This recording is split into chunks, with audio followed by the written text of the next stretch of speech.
Hello. Hi. What's up?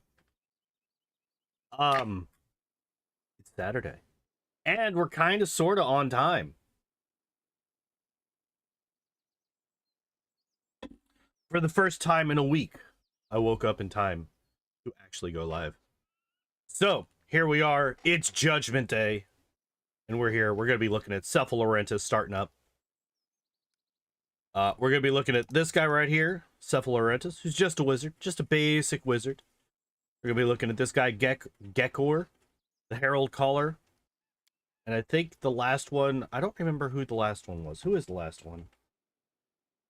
Stream title, help me. Bruiser, the Scaled Fist. The most overused class dip in all of Pathfinder Kingmaker history. But first off, Cephal Lorentus. And also first off, hello Ricardo, Igor, and Taco Master. How y'all doing today? How's everyone feeling? We're going to do the thing. We're going to do the thing. So, this is not a main character. This is a companion character, which means who the fuck knows what this guy's point buy is going to be. His point buy could be 5. It could be 30. Who knows? So, we're going to find that out first. So, first off, we have a 7 strength. We have a 12 dex. We have a 13 constitution. We had an 18 intelligence. 18 intelligence, because we do have that headband of vast intelligence, and he is currently, I believe, level 5. Oh, he's level 7. He's level 7. Hello, the Great Penguin. More than Vivi? Who knows? Who knows?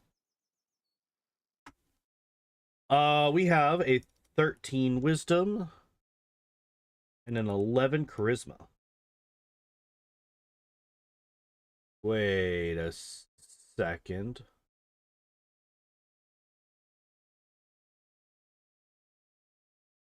Wait a second, that's a 22. Yeah, I'm taking into account the extra point into intelligence. That's a 22 point buy. That is a weird one. Huh. Because we got, yeah, he is human, so he's just got the +2 in intelligence, which I do have. It'd be 18 intelligence. Once I found the +4 in staff, hell yeah. Yeah, he's a pretty good caster for sure. Yeah, +2 of human, +1 at level 4, +2. So yeah, that would be an 18 intelligence. What am I missing here? Why is it a 22? I was not expecting a 22 point buy, of all things.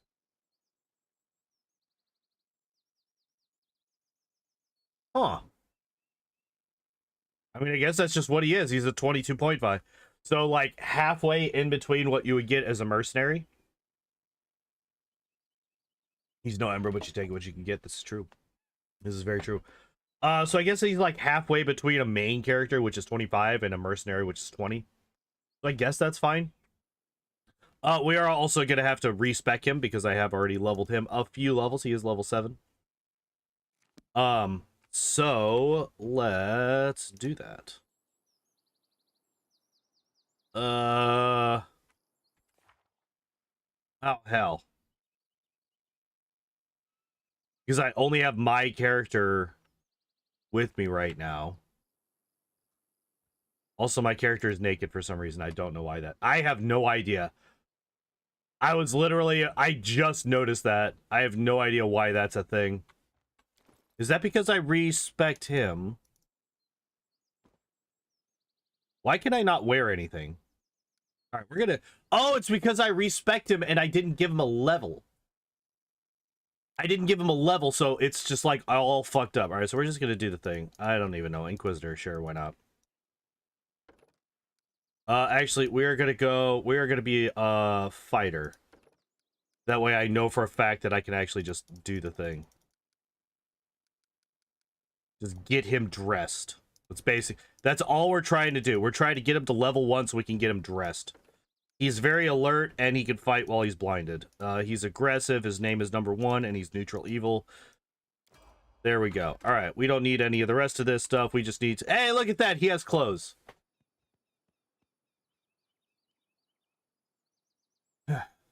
We did it.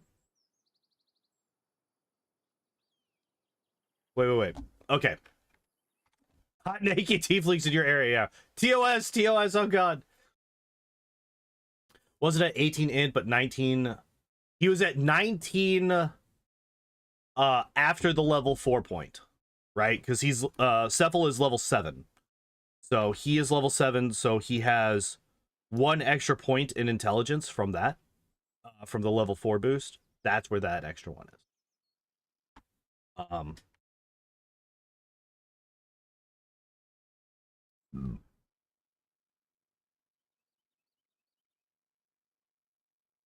So I need to, I guess, leave the area and have him...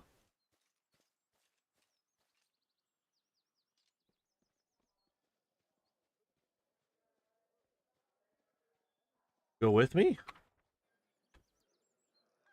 To be able to respec him. Wait, how do I have frigid touch? Oh, because I'm a demon. Or a tiefling. I think this character was originally a, maybe he put his level 4 point on something else other than int. That would change the point by. So, you can't go... Well, I mean, I get he is a fucking companion character.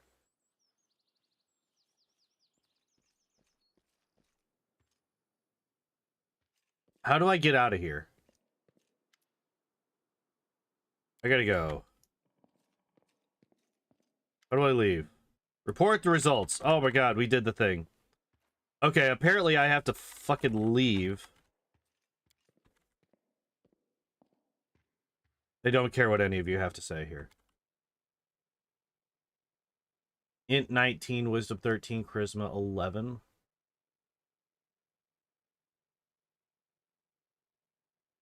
That's an 18 point buy.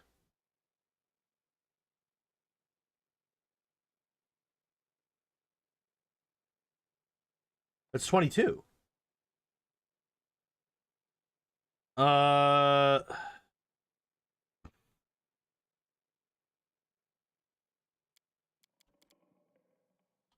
We marked it once. All right.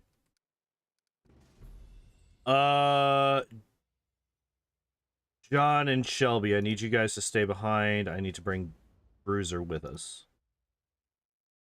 I should have brought the other one with us, too. I should have brought the other one with us. Putting his human increase in int? Yes. Which is true. No! Why are you taking... Oh, fuck.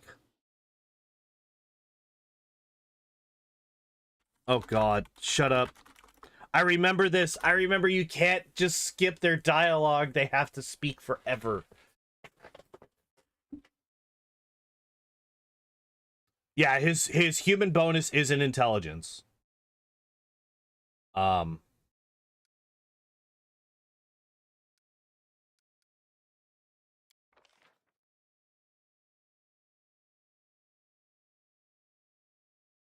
Wait, do we have literally nobody who has a lore name? Oh, okay, there it is.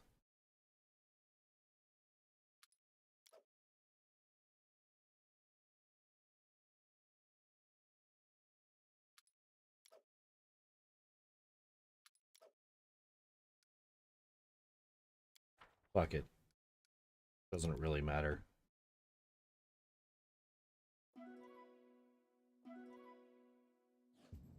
Oh no, I did the thing bad.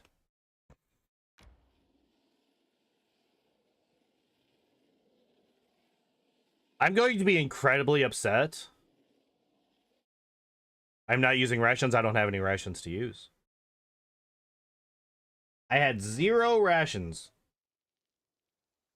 There we go. And we can't leave. And there's no party manager while you're on a map. Son of a bitch. I had 5? Did I have 5? No, I needed 5.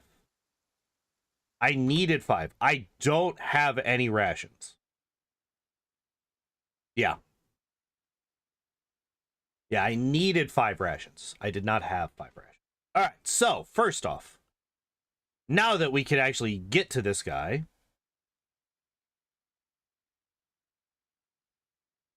respec.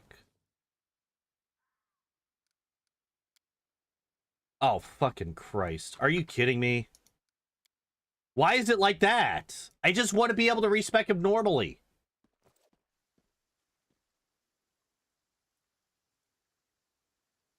Is there a...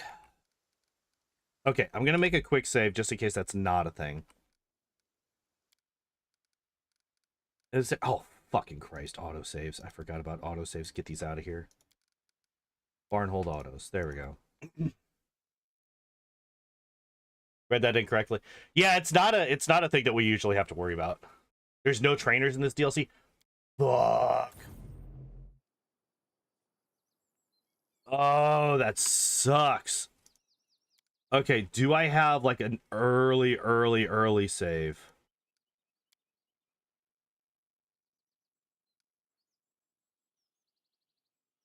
This is the earliest save that I have. The earliest save that I have. Just start a new game. So the reason I don't want to just start a new game is because I would like to have all of these guys already here. Already level 6. Son of a bitch. Yeah. I just wanted to be able to use a save that already had the mercs and all that stuff. All right, so yeah, we just gotta load a new save. That's a little bit unfortunate.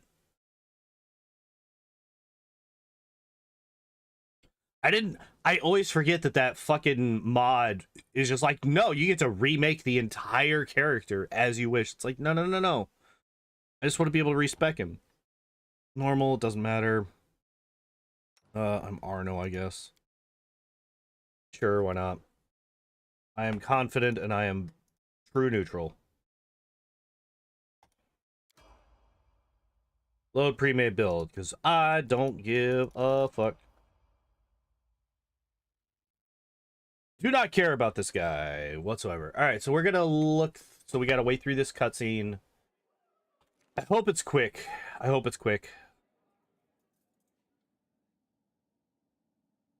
by quick, I mean specifically the getting to the point where we have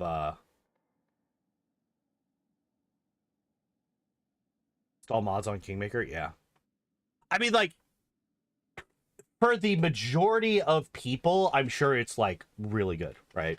Like, it's just for this specific purpose, it is not ideal.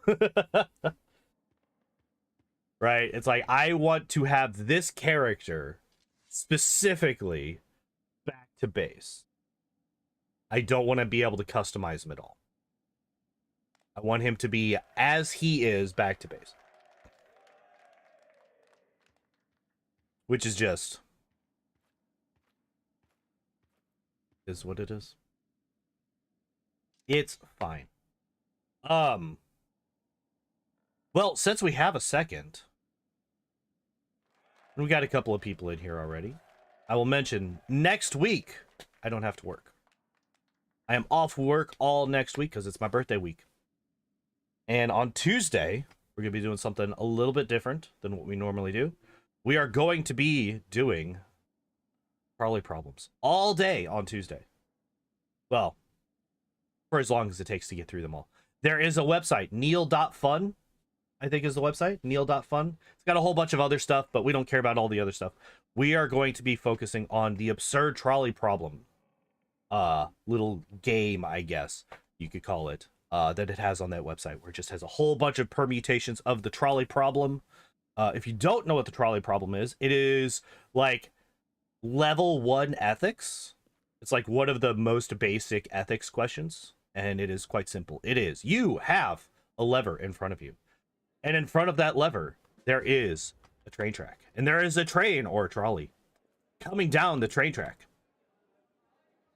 And if you don't do anything, oh no, there's 5 people strapped to the track, and they will all die. They will get hit by the train and die. But you could pull the lever, save those 5 people. But in doing so, you will divert it to a track that has one person tied to it, and that one person will die. You pull the lever. And that is the basic version of the trolley problem. And what we're going to be doing on Tuesday is we're going to be doing that one, which I did actually answer that one a while back, but that day, unfortunately, my internet was doing the shitty thing, and we weren't able to get past, like, level 3. And there's a whole bunch of permutations of it. You know, you can adjust it, you know. Oh, man, what if instead of one person on the other side, it's 4 instead of just 1?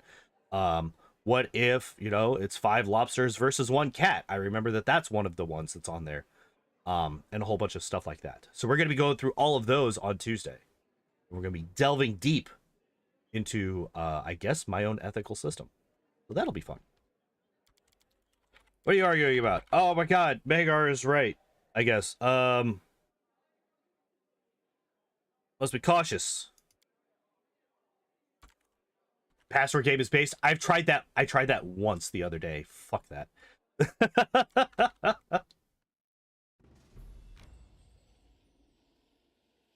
Fuck that one. I literally got to the point where the fire started and it just erased everything that I was doing. And I was upset. So I was like, fuck you, I'm done. But like the thing is, like, can you not just copy paste? Like each time you get to the next level, you just copy your password, and then if you fail at any point, you just paste your prior. Completed the Azada transformation. I did indeed give Mistopheles the hands. Hell yeah. Hell yeah.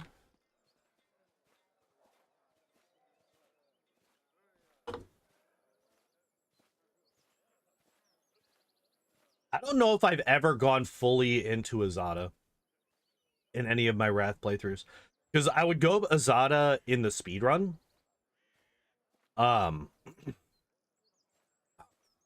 Could just like not do that.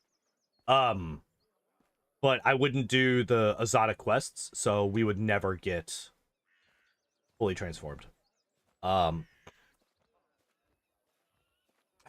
don't play Wrath anymore, really. I've mentioned this a couple of times, but my current offline gaming obsession is definitely Stardew Valley. I have been playing the fuck out of Stardew Valley again lately. It's coming from a first-time player. Yeah. Azada's really fun. Like, don't get me wrong, I really like Azada. I have a lot of fun with it. But like me as a power gamer, it's really hard for me to not be like, but what about Legend? But what about Legend? Right? Like, oh man, level 40. I definitely I spoiled myself with my first playthrough, because my first playthrough was a Legend Cavalier into Slayer with 1 level in fucking Alchemist or Vivisectionist specifically for the mutagen. Waiting for the final DLC before going back to Wrath of the Righteous. Fair enough. Fair enough. Legend is the power gamer's wet dream. And I am a power gamer. As much as I try not to be, especially in actual tabletop, I know that I'm a power gamer. And I try to reel that in. Because I know that like going strictly for power gaming isn't necessarily the most fun that you can have in actual tabletop. But in video games, it's like, yeah, I just want to do like a bajillion damage. Continue the dialogue. Oh yeah, fair enough. Fair enough. I was just given $25,000. Okay, so if we do this, we just have. Okay. Who's Ignash? Who are you? Your wares.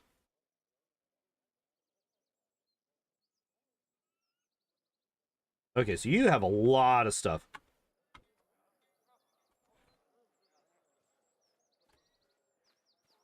Oh, hey, these guys.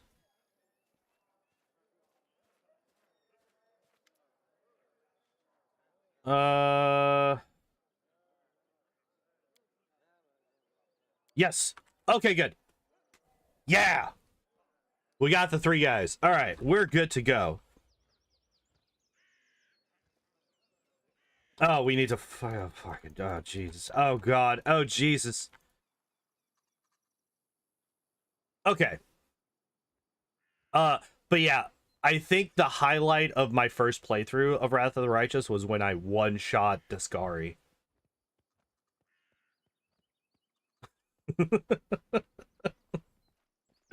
That poor guy stood no chance against me. What do I need to know? I'm ready to set off. Let's go. Everybody, get in here. Let's do this. The stream died again? Oh my God!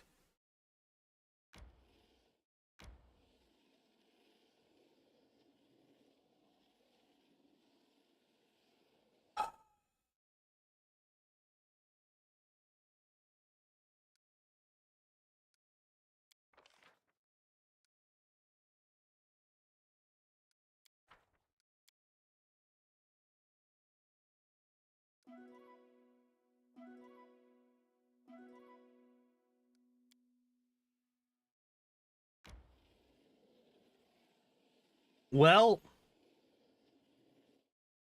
the good thing is that what's being missed right now is literally just us traveling across the internet.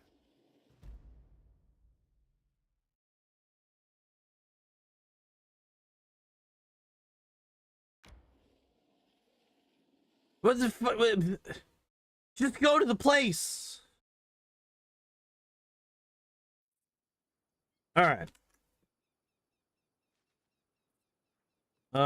This.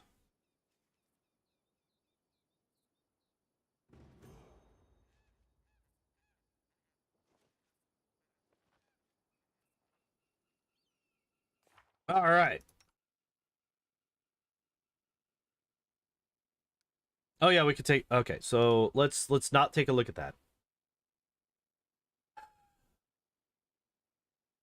Yeah, 7, 12, 13, 20, 13, 11.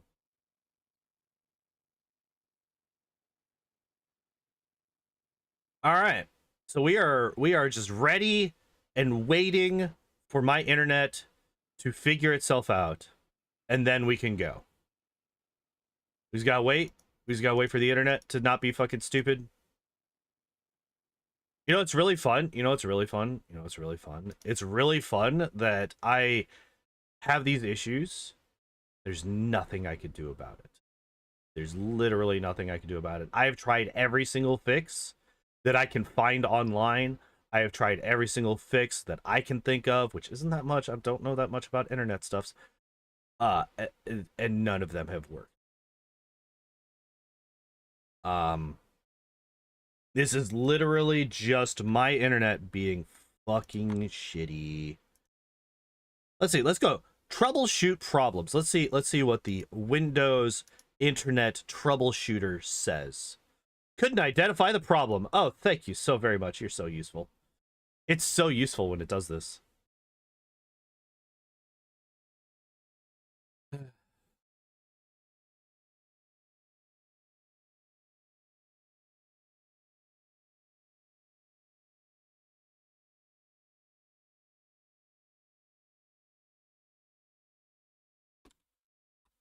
Oh wait. Yeah, we're in the back half, maybe. Nope, never mind. Nope, we're back down. We're back down to the 4,000 bit rates. Oh, 8,800. 66. Are we back to normal?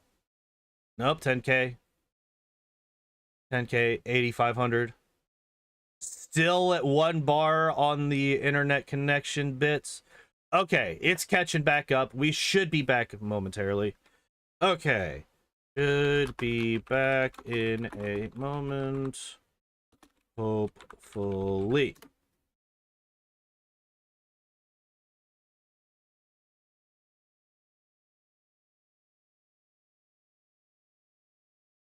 Because we've had the very low bit rate. We're now rubber banding up to the very high bit rate. And very soon it should stabilize at a normal bit rate, and then we can continue with the assessment. It's very cool how this works. I like it a lot.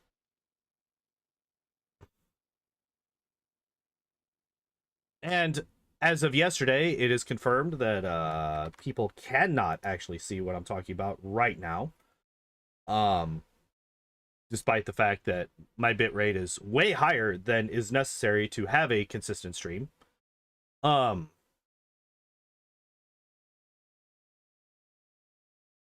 And therefore, I'm still talking to myself. But I'm going to continue talking to myself so that when it actually does come back, yeah, it'll be done and dealt with. We could just hop straight back in.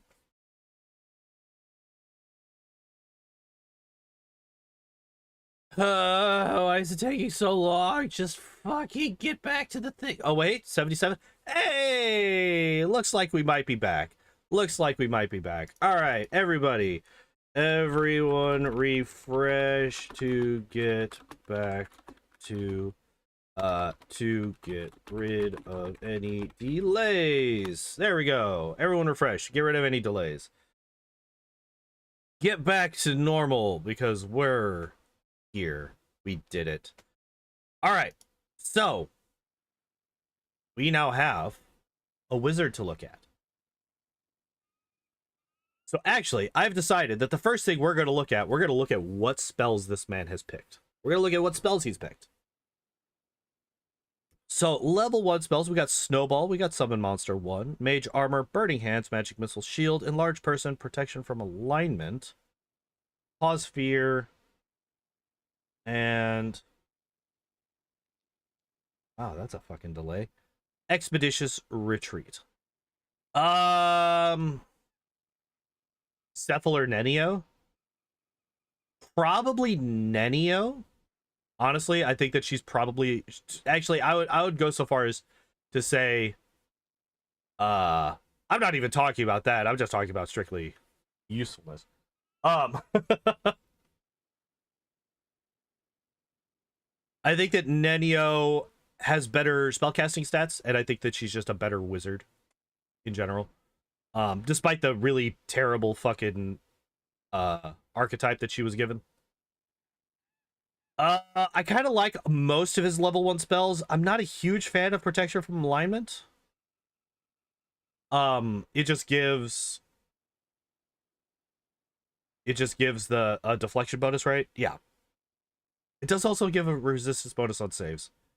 But it doesn't like scale with level, right? It's just a base +2, which is not bad when you are super low level and you don't have access to those magical items, but we can literally buy those items from the vendor. Problem is that inventory gets so cluttered in this game. Yeah. There's a lot of stuff. Weird as a godsend. Yeah. Yup.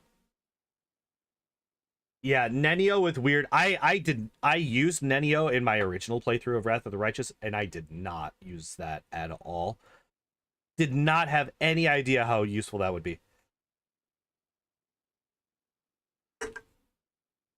Abjuration is the opposition schools, so you have nobody to cast on. Yeah. Yep, exactly. Her opposition schools are kind of ugh. But yeah, I kind of like most of his level 1 spells, and like I feel like he has enough level 1 spells that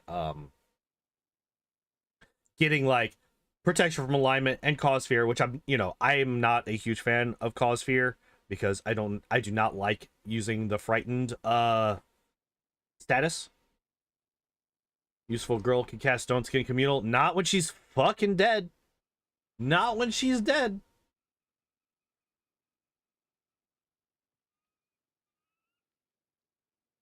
Level 2, we got False Life, Summon Small Elemental, Summon Monster 2, and Burning Art. Wait, he has Conjuration as his fucking...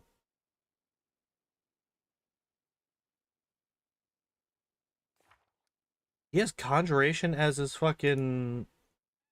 school. No shit! Divination and Illusion. That's fine, I think. I love that. Yeah, she has That woman has never once survived playthrough with me. Never once. Burning Arc is fine. He has augment summoning.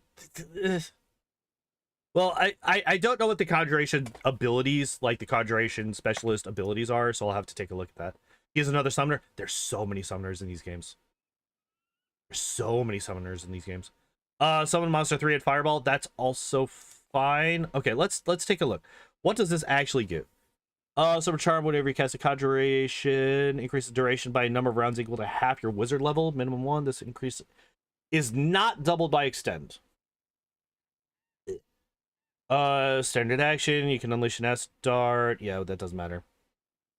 Teleport up to 30 feet as a move action. You use the ability to total number of days equal to your wizard level. Like, being able to teleport... Being able to teleport as a move action is actually pretty damn good. But...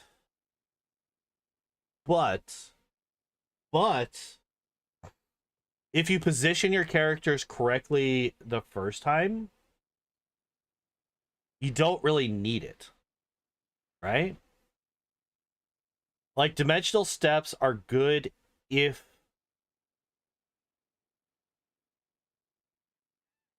Yeah, it's basically just if you fuck up.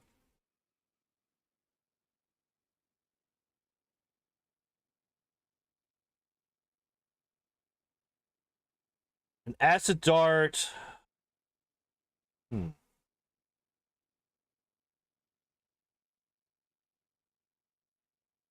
First plays through his demons, so you gotta use her spell list in Final Quest Rapier. Ah, fair enough. Yeah, if you're an evil character, Camellia is a very... she is really useful. Like, all jokes and memes aside, she is a very useful character. But she's never once survived past chapter 3. And let's see. Let's take a look at what we got. We got point blank shot. We got precise shot. We got spell focus conjuration. We got augment and superior summoning, and we have extend spell. So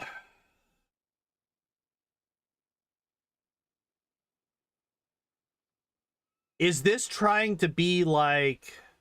Because all of the... There's no... Let's take a look. There's no limit to these, right? It's just rounds per level? Yeah. So if you have extended plus this... I still don't think I'm a huge fan of that. What is this? What are you? On a burning arc?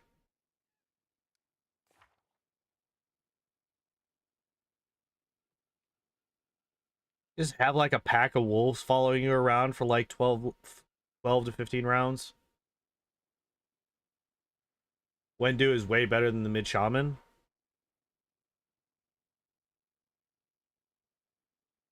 He has 21. Wait. He has 21 int. So like, that doesn't really help with conjuration that much though. Like at all, really, right? Haste and Stinking Cloud. Okay, Stinking Cloud is good. And that... Okay, wait. So Stinking Cloud is a conjuration spell. So that's fair. Would you want to extend Stinking Cloud, though? I don't think so. Because, like, at this point, you know, that's going to be around for 6 rounds. That's 30 seconds. To the point by calculate. Oh! Yeah, so he has... So, okay. He has 21 int, right? He's got 1 in... 1 point in at level 4. We're assuming, right? We will confirm that at level 8. And he's got the racial +2. So he started at 18. His intelligence started at 18, which is the max that you're supposed to be able to get, right? Which, you know, we've seen that companion characters don't give a shit about the 18 max when it comes to a stat. in other characters, but it looks like for Cephal, it is actually staying at 18. And if for whatever reason it's like, oh no, he actually only had an 11 dex and he actually had a 20 intelligence. It's like, okay, then his point buy is suddenly like a 27 or something. But yeah, we will confirm. I think it is still a 22. I think it is a 22. There it is, grease pits, clouds, walls. So the only conjuration spell, I think that's the only conjuration spell that he's got. That's well, I guess snowball, right? Snowball. He doesn't have create pit or anything like that. Yeah, it's just snowball and stinking cloud are the two conjuration spells that have saving throws. But stinking cloud and snowball are actually decent spells to have decent saving throws for, right? So I'm kind of okay with that. Oh, skills. Literally all of the knowledge and lore skills plus perception. I'm kind of okay with this. Obviously he's going to be the best person for knowledge skills. Unless you do have a bard, right? If you have a bard, then the bard is probably going to be a bit better in the knowledge skills once they start leveling up. Oh, and UMD. Yeah, his extra point is in UMD. So this should be, well, we'll see. We'll see at level 8. What should happen at level 8 is that suddenly this gets maxed out. What is probably going to happen at level 8 is that suddenly 3 other skills get a random 1 skill rank in them. That's my bet. That's what I expect to happen. We will see. We will see if I am correct or not, but I feel like that's what's going to happen. All right. Level 7. Greater spell focus, conjuration. And then 2 spells that don't require spell focus.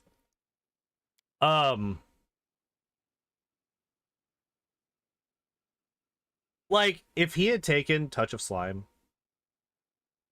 Actually, no. Just fuck that. Owlcat. I read chat. I saw please Owlcat. And then I tried to say acid pit. And my mouth refused to use the word that I wanted it to.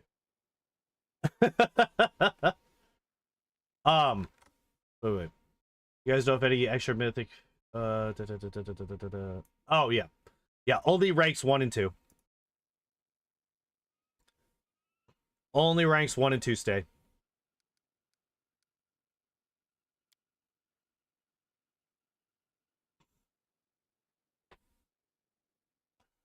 Yeah, alright. Level 8. So we see this 21, right? I'm expecting this 21 to go to 22. Hey, it does. Alright, now, what skills did all those points go into?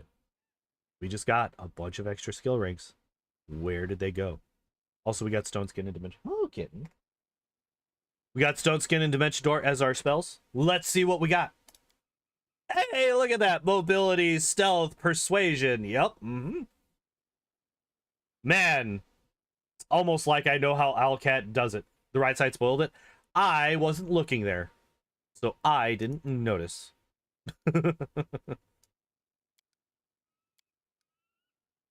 So yeah, intelligence went up, mobility, stealth, persuasion. Why those things?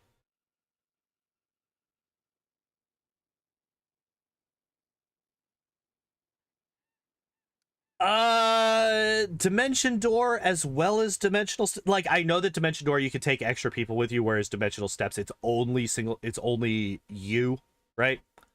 But I feel like this is double dipping, and I feel like you should have taken a different spell than Dimension Door here. Because, like, this is not the speed run, right? This is not for a speed run, obviously. So you're not going to be trying to use Dimension Door to skip anything most of the time. Like, you might be like, well, can we get past this fight? You might be able to do that. But I think most people are, especially people that are new to the game and that are just playing through casually the first time, they're not going to be skipping past fights, right? They're going to be fighting everything. They're going to be getting as much experience as they can to to get as high level as they can, right? Exploring all the things, doing all the things. That's kind of what these games are for, right? So I feel like Dimension Door here is not useful because you already get a teleportation ability just for free. So I feel like taking an acid pit, or something like that. Dimensional Step because of the Skeleton Knight in Another World anime. I don't know anything about it. Never even heard of it until just now. The MC uses that a lot. I mean, fucking teleportation is OP as fuck.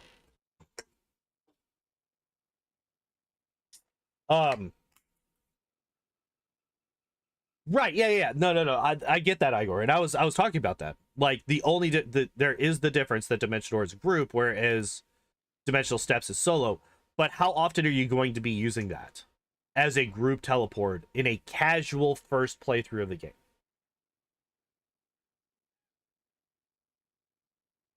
Like specifically in a casual first time through the game.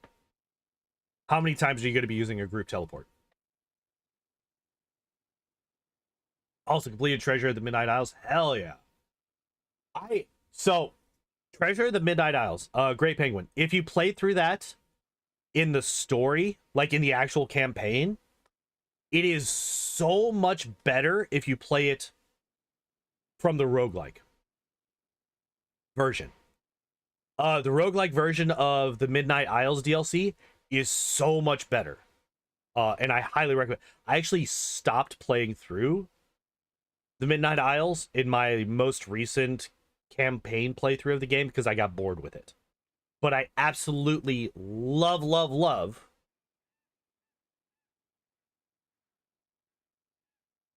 the playthrough in the roguelike version of it.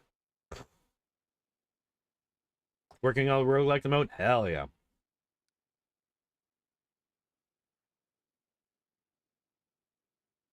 You around level 8, you lose Cephal Lorentus because of plot reason. Yeah, like that was another thing I didn't remember. I remember that Magar and Cephal both bail on you at some point, but I couldn't remember when. I remember it being relatively late because it kind of fucked me over pretty bad.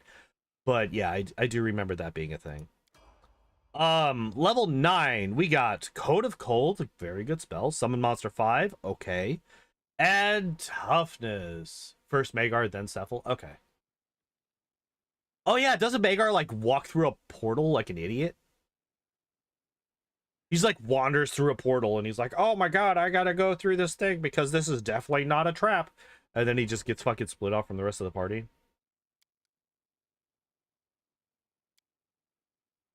Yeah, we got fucking Toughness.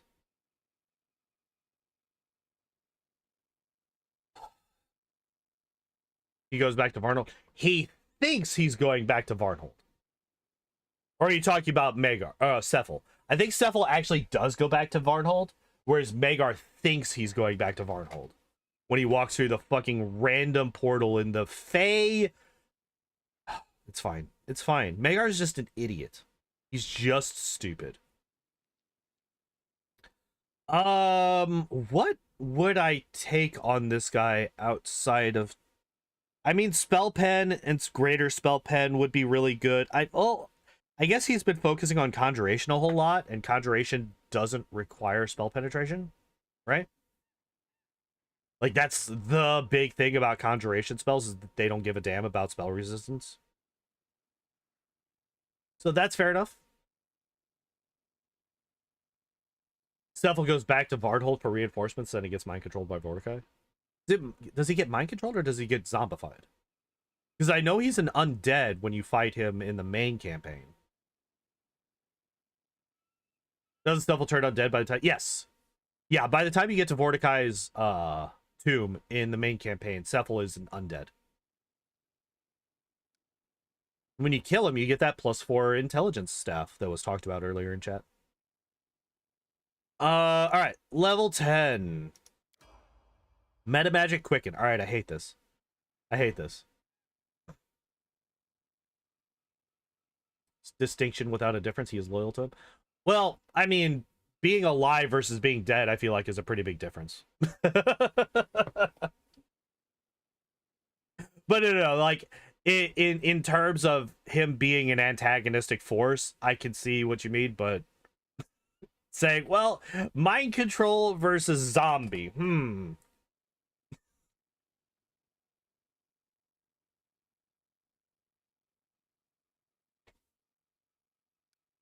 Uh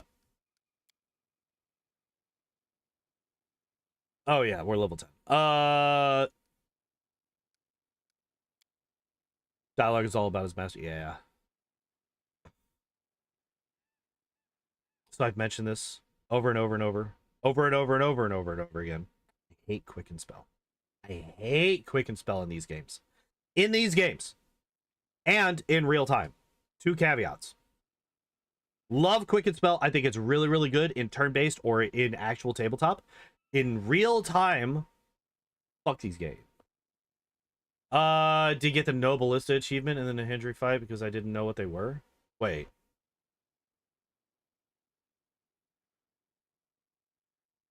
I don't remember that. I don't remember that at all. I would say, we don't. Okay, so wait, what spells do we have?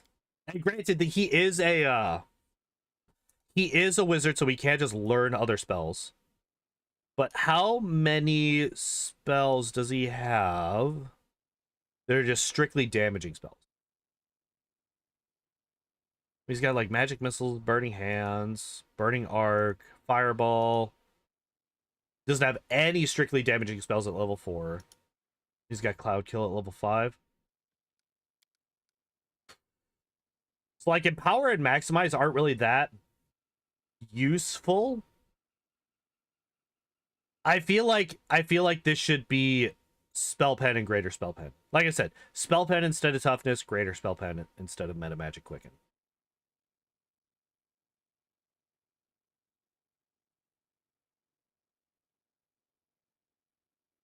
Acidic spray is a really good conjuration spell. Does he? He doesn't have that, does he? Oh, he does. Oh shit! I didn't even see this. I didn't even see this. For whatever reason, my brain's just like, nope, this ain't a thing.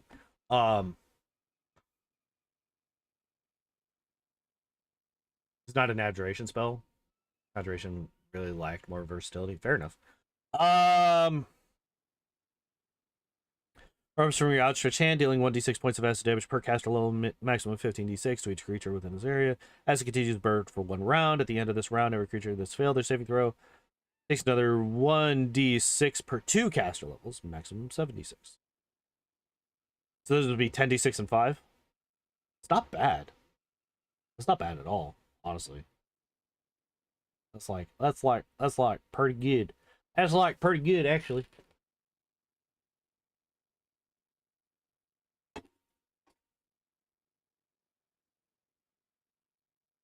Got the avoid flowers from the first set of Isles bosses, and for all the fight, I thought they were just part of the terrain decoration. Nice.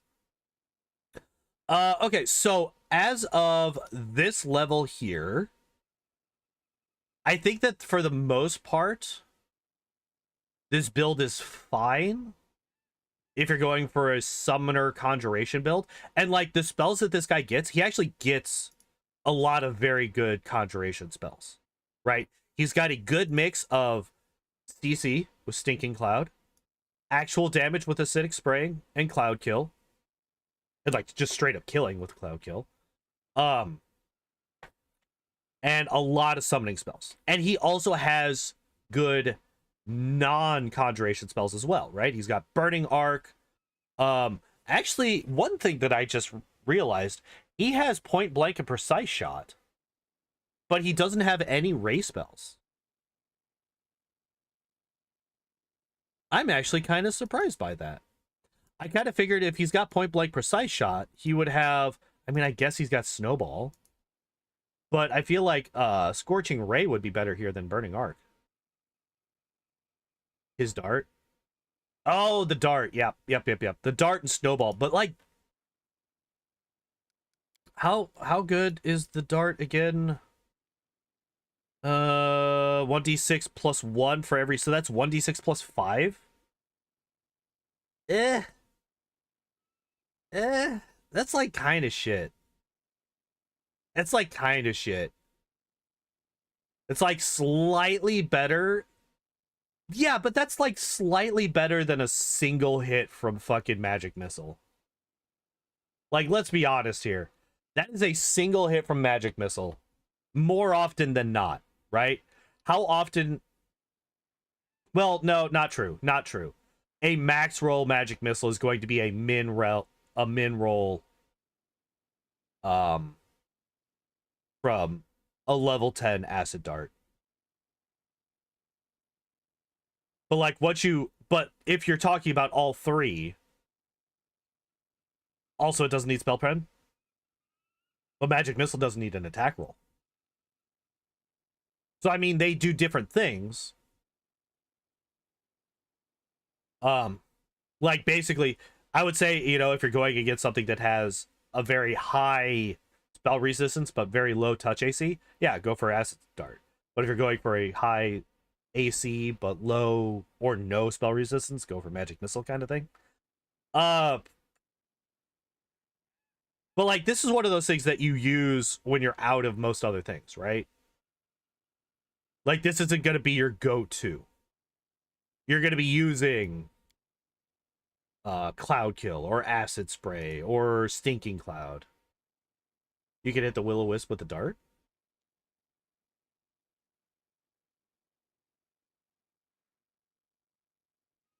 Magic Missile works with Smite Evil? Really? I had no idea. That's actually really fucking funny. That's actually really funny. I did not know that.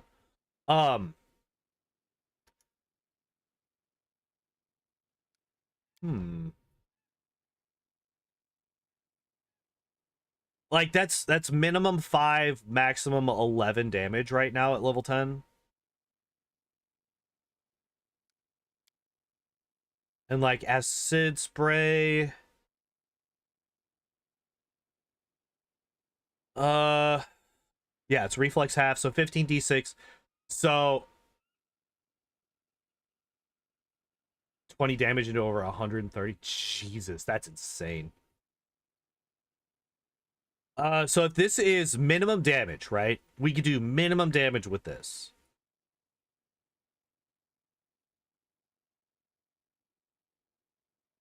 We'd roll 10, so 5 damage. So minimum damage acidic spray is still...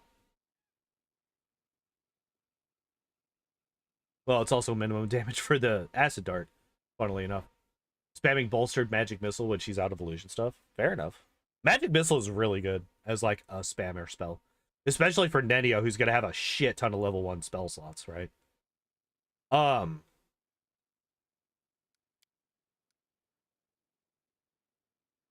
Yeah, I kind of would like, especially since we only get to like level 8, level 9, or like we might get to level 9 by the time you get rid of Cephal, right? I feel like 2 of your 3, 4, 5, 6, 7, 8 feats, that's 25% of your feats. That's a lot of investment for a level 1 spell and an ability that has a limited use. And let's be honest, does low damage. At this point in the game. That's a lot of investment for those 2 spells. I feel like it would be much more palatable for me if we were to replace Burning Arc with Scorching Ray. I think that's like the biggest change that I would make here is either get rid of False Life and get Scorching Ray or replace Burning Arc with Scorching Ray. One of these 2 should go and you should get Scorching Ray. I mean, hell, you could also get rid of one of these, right? Like one of the summons, get rid of and replace it with like basically any one of these 4 spells. I would swap out for Scorching Ray, and then that would make the point blank precise shot a lot more palatable for me.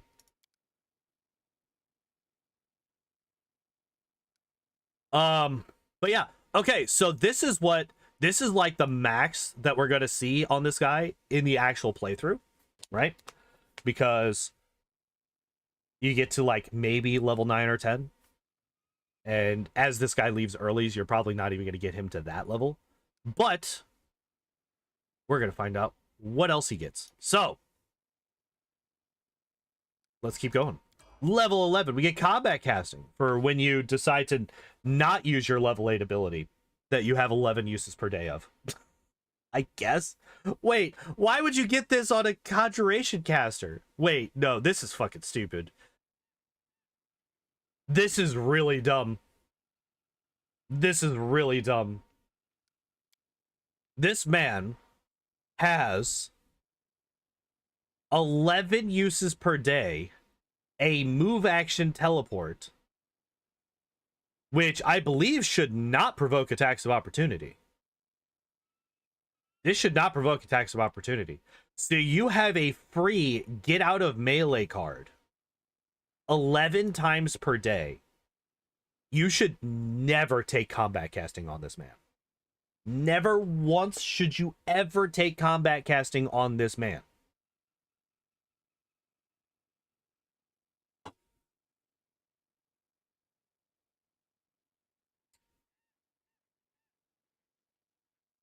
Wait.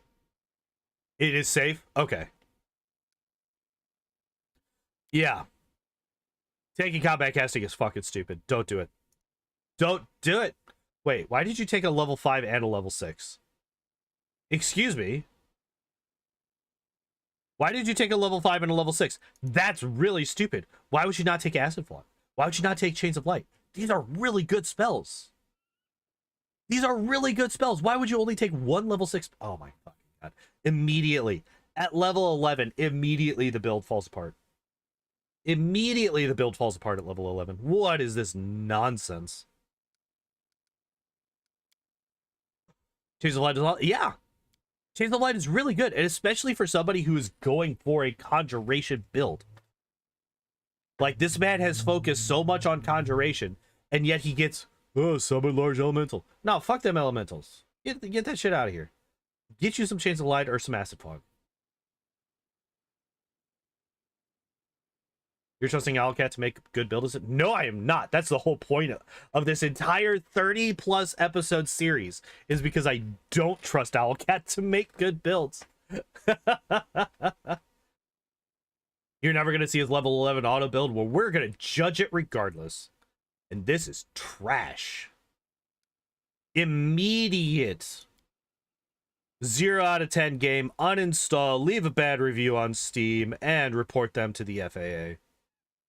Oh, hey, speaking of Cold Ice Strike, somebody was talking about that earlier. Or even Cat's Grace Mass, yeah. Yeah, because, like, magic items in this DLC are much less prevalent than they are in the main campaign.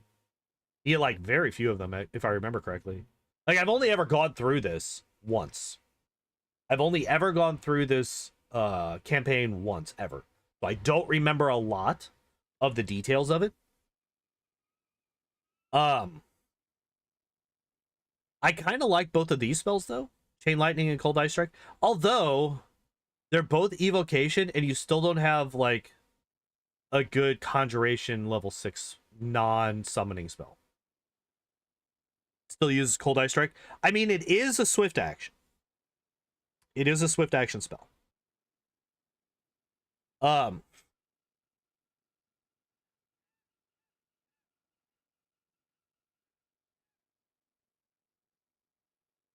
But honestly, I would probably take both Acid Fog and Chains of Light.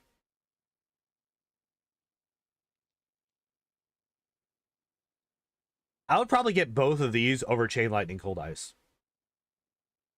Because these two spells are just really fucking good.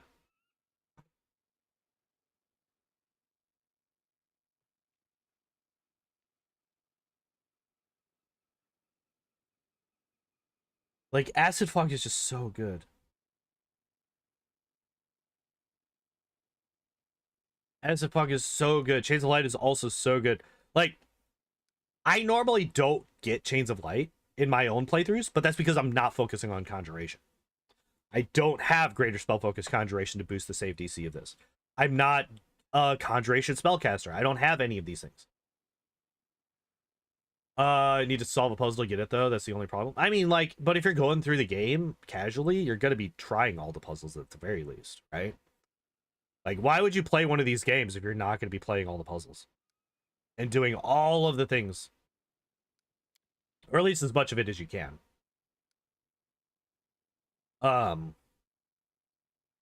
Like, these are fine spells to take, but I do think that because of the way that he's built, I would go for the conjuration spells that I've been talking about. Great Fortitude. Oh my god. It's almost like you have no other spell feats that you could take. Yep. That's all you could do is Great Fortitude. There's nothing else that you could take there. And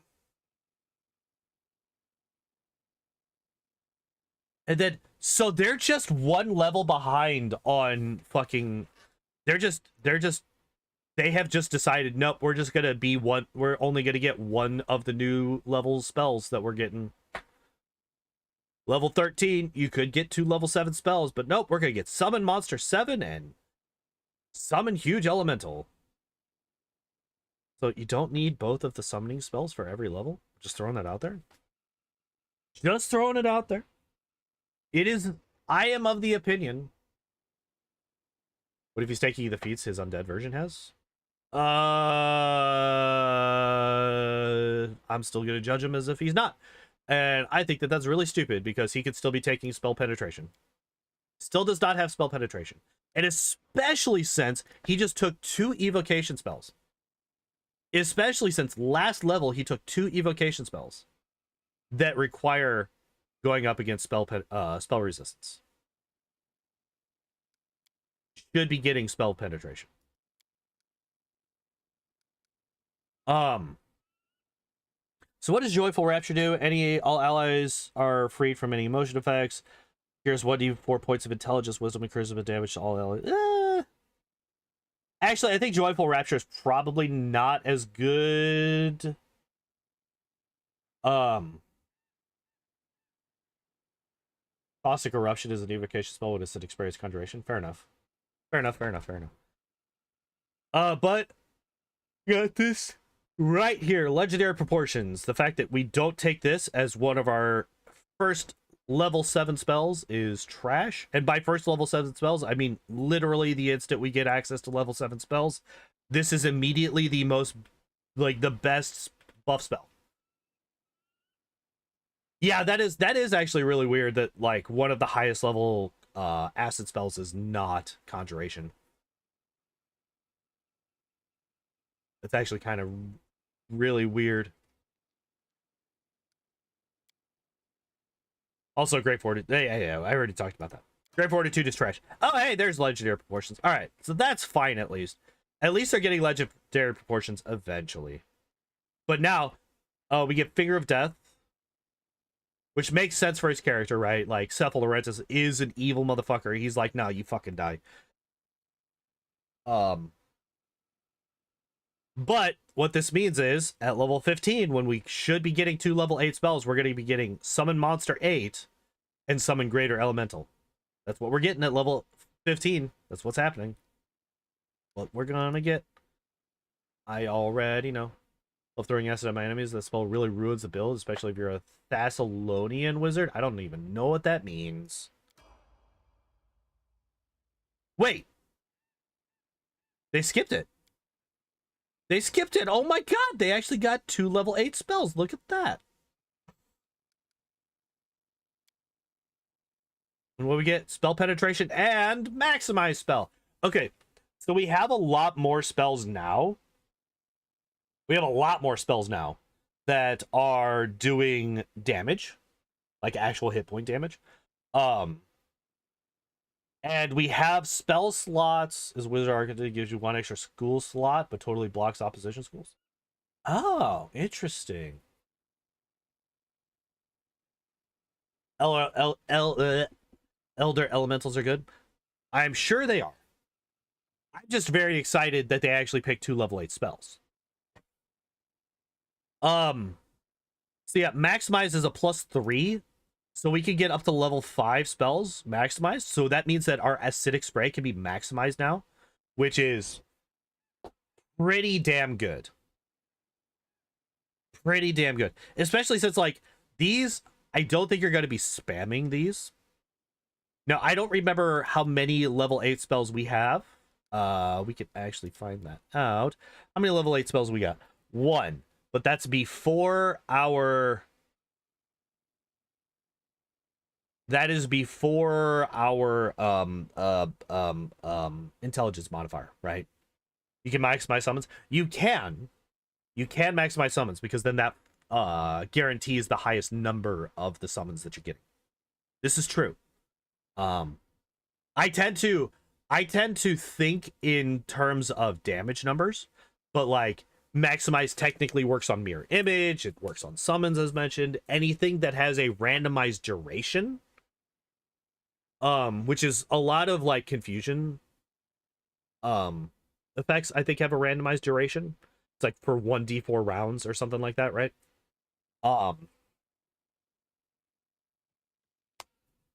Those can be maximized. It's any randomizable numerical variable, right? Not just damage. But damage is like the easiest to see, right? And probably the most commonly used aspect of maximize is to maximize the damage of a spell. But yeah. Maximize summons with augment summons, not a bad plan. Now here's a question. Where is my metamagics? Where you at? There you are. Empower. All variable numerical effects of an empowered spell are increased by half, including bonuses. Okay, that's what I was looking at. Now, do you want to maximize your summons? Or do you want to empower your summons? Because if you empower your summons, I think most of, let's look at summon monster 8, right? Let's look at this. It's 1d4 plus 1. Okay. So you're going to get anywhere from 2 to 5. Right? You can maximize and get 5. If you empower your summons, A, it's only a +2, not a +3. And B, you're guaranteed at least 4, which is only 1 less than you would get with maximize. Right? And you can get up to 10. Oh, no. I'm sorry.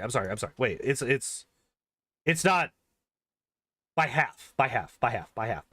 So you're guaranteed 3, and you can get up to, I'm assuming 7. I'm assuming it rounds down. I don't know why I went for double. That's not true. It's half. So I think I would prefer, yeah, why not both rods exist? That's true. But we're talking about specifically if you had to choose between the feat's maximize spell and empower spell, and you're talking specifically about summons, I think empower is the better choice. You have a better chance. So if you have 2 or 3, you lose out, right? You lose out if you have 2 or 3. Because you're only going to get an extra 1. I'm assuming. Again, I'm assuming that it rounds down. And not rounds up. If you roll a 3 or 4, you basically have a 50-50 chance. If you roll a 1 or 2, maximize is better. If you roll a 3 or 4, empower is better. And empower is cheaper. Yes. Empower is only 2 levels, whereas maximize is 3.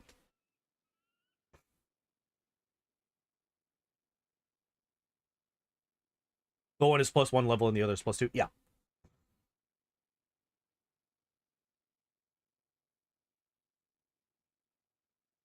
High risk, high reward. I wouldn't even say that it's that high risk. Because the difference that you get, like the you're going from, like, I'm adding in the +1, right? We're just counting the +1 for the thing, right? Because it's a 1d4 +1.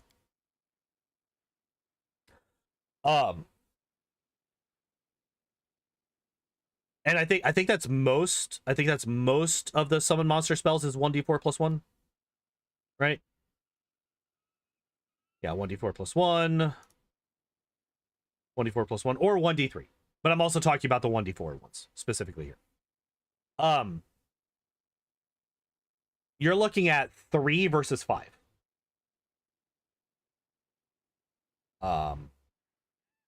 If you roll in the bottom half, right? 3 versus 5 in the bottom half. 7 versus 5 in the top half, right? Right? 3, 5 plus an extra 2, 7. Yeah. So it's 3v5 or 7v5. And I don't think that that's an unnecessarily high risk. So I would say that I would take Empower over Maximize if you're talking about summons. If we're speaking about summons. Now, if we're talking about damage, I think having consistent damage is better than having consistent summons. So I would say that Maximize is better for damage spells, whereas Empower is probably better for summon spells. I think that's how I would look at it. All right, then we get Horde Wilting and Mind Blank. I find it so strange. I find it so strange. And now part of this might be because these spells didn't exist when this came out. I'm so surprised that they have not taken a single pit spell in this Conjuration build. There's not a single pit spell taken by any of this. And now this could be because, like I said, I don't know which order the DLCs came out in. I was kind of a late adopter of Kingmaker. Pits were added later. Okay, that's kind of what I was wondering. Because I know that pits were added in the Wild Cards DLC, right?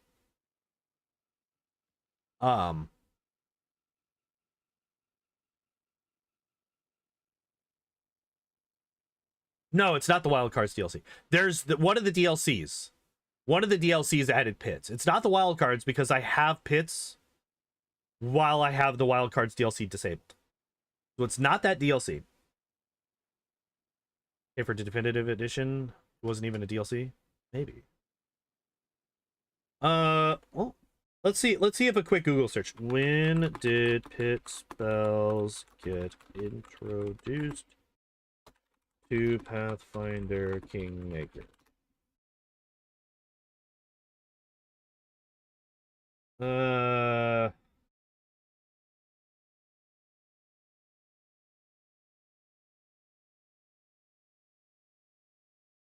it doesn't look like I'd have to go digging, I think. But yeah, that would make total sense why they're not taking those. First time I played it, I found some pit scrolls, but Octavia was unable to learn them. Really? Is one of Octavia's opposition schools Conjuration? I thought no. Hers is Necromancy and Divination, I think.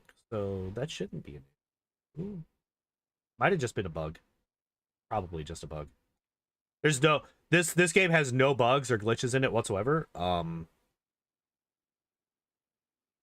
It is not? Weird. Horde Wilting, I think is fine. Mind Blank, I think is also I think Mind Blank is a very good defensive buff. So I'm perfectly fine when I'm taking this. Horrid Wilting. Yeah, AoE 16d6 damage, pretty good. He was unable to learn specifically those. That's fucking weird. Necron enchantment. Is it enchantment? I thought it was divination. Could be wrong. It's been a minute since I looked at it. We could actually look at that real quick after we finish this. Summon Monster 9, Clashing Rocks, which is also another Conjuration, which is fine. And then finally we get Greater Spell Pen. Abjuration. That's right. That's right. That's right. We were all wrong. Everyone was wrong, except for Ricardo. Then Mind Blank Communal and Heroic Invocation. I like that as the first level 9 spells that you get. I lied. Those are the second level spells that you get.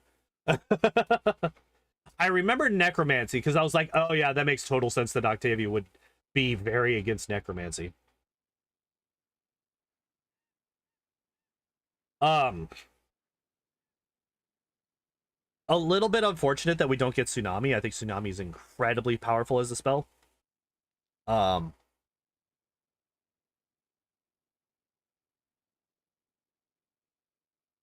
especially since it's bludgeoning damage, so like any energy resistances are just fucking ignored.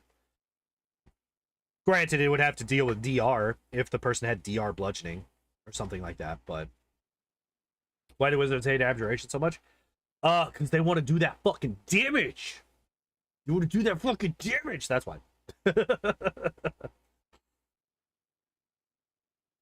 Why should I protect myself when I could just kill you instead? I mean, honestly. I really like Heroic Invocation, especially since you're not guaranteed. Well, I mean, I guess one of the guys is a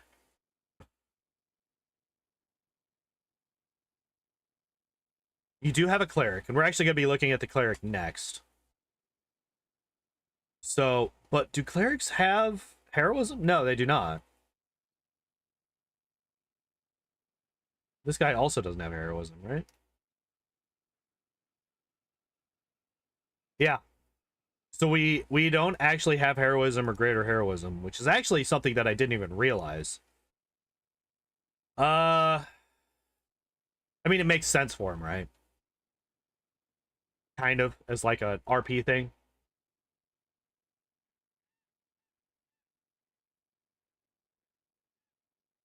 You play an Abjuration or Divination Minister, your GM will end up hating you. Probably.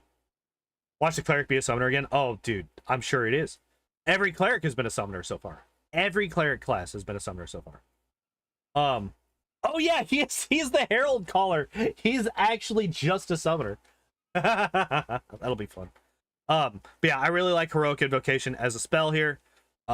Especially since we don't have access to heroism or greater heroism. So Heroic Invocation really fills that role. Super late. And obviously, we're never going to get to level 18 in this DLC, but it is nice to see that on here. And Mind Blank Communal. I said that Mind Blank is good. Mind Blank Communal is just better. So, yeah. So yeah, I agree. Improved Initiative. Oh, hey, there's Tsunami and Wail of the Banshee. Also two very good spells. And last but not least, hey, there's our Empower. And then we got Dominate Monster and Power Word Kill. The floor is made of floor. Yeah, the summoner is made of summons. When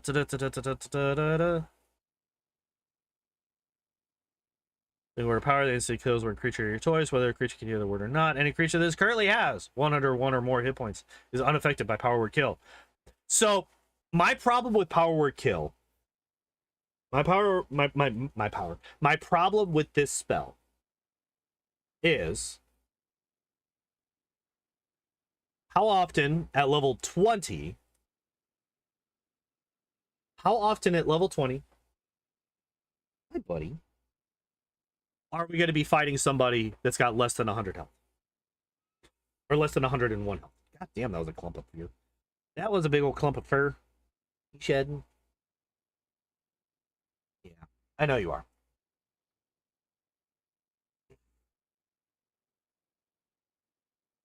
There we go. We got our boy. We got our kitten. Hellfire Ray will kill it anyway. But we don't have Hellfire Ray. But a Tsunami would. Most likely. Well, maybe not. 24d6?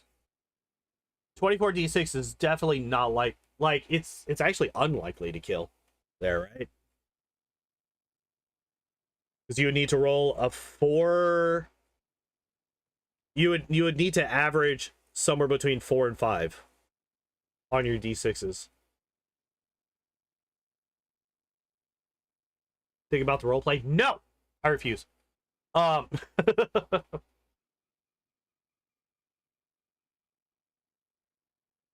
mean, yeah, like, if you're thinking about RP-wise, yes, it's definitely a spell that he would learn. However, fuck RP. We're here to judge these based on mechanical benefits. And this move is dumb. Because you're not going to be fighting anybody. And, like, I mean, I guess if you're, like, mid-fight and you're like, I could just knock that guy out right now. Yeah, you could toss a power word kill in there, but you got to also prep it, right? Because he's a wizard, not a spontaneous caster. You got to have this spell prepped to be able to use it. I think that is fucking stupid. Undead Touch Necromancer. Well, his apprentice is somebody that we're not talking about anymore because we covered her last week. But yeah, that is Cephal Lorentus. That is Cephal Lorentus. Overall, I think his build is fine. It leans hard into summoning, but he actually does take a lot of spells that are really good. A lot of really good conjuration spells. So he's not just a summoner, which is the issue that I have with most summoners. Most of the summoners that we've seen just summon and do nothing else. Whereas Cephal Lorentus can summon and also does a lot of other good stuff. So I actually really... He is one of the conjuration builds that I actually like a lot.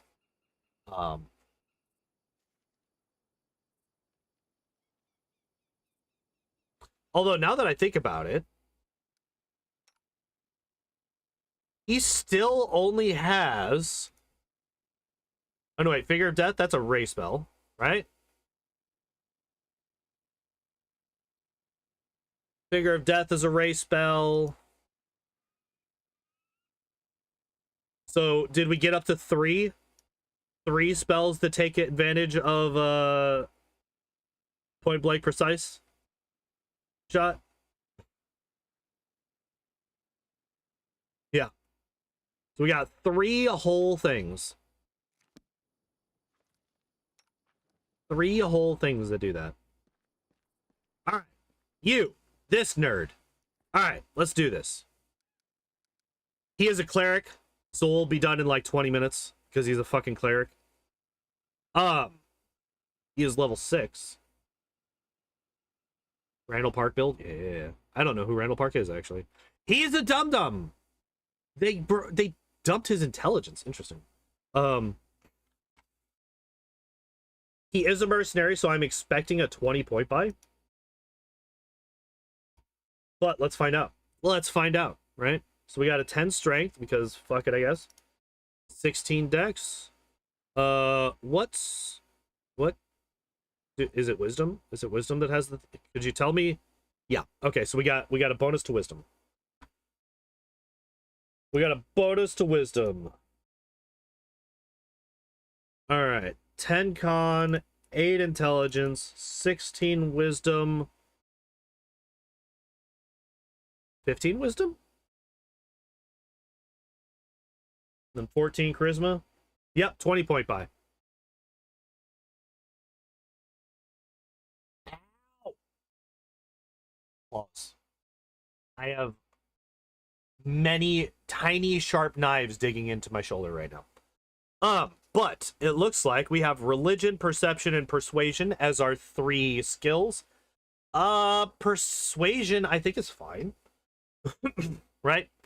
A, it's a class skill. B, the cute cleric of Aristal. Yep. Well, we just started.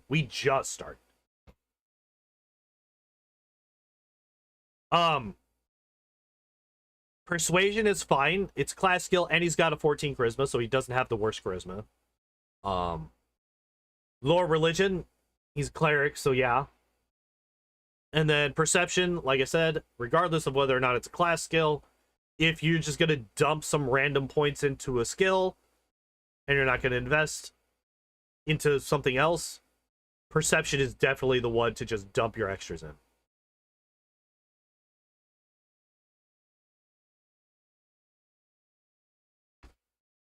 Buddy, I love you, kid. So yeah, I am perfectly fine with this. Class, there we go. So, let's see. We got Aristal. Yes. We have the animal domain, because we have an animal companion, and he has an elk as his animal companion. which I think is terrible. Main campaign paladin is just discount Terry Crews. Not when I play. When I play this game, it's actual Terry Crews. Thank you very much. Oh, you only get it. Oh, do we get Boon Companion?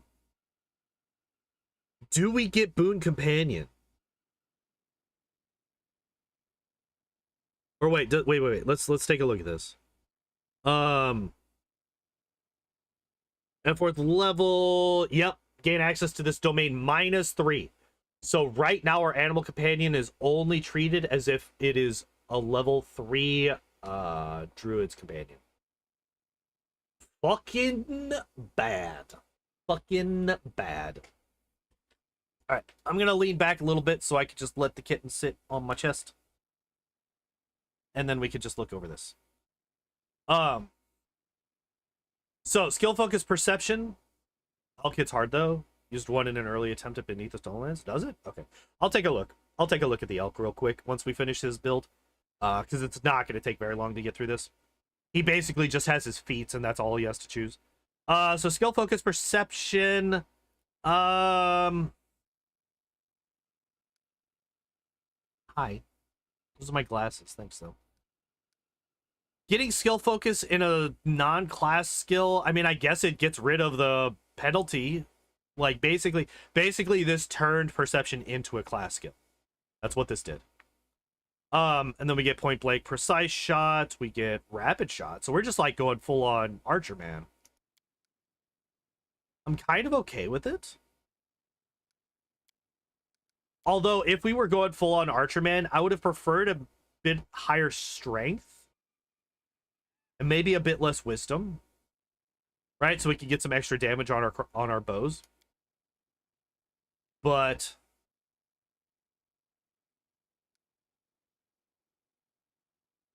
you know what? Proficiency longbow. Animal buffs. Wait, what about animal buffs?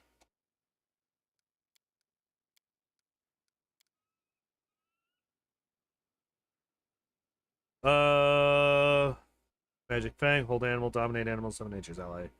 Beast shape. Interesting.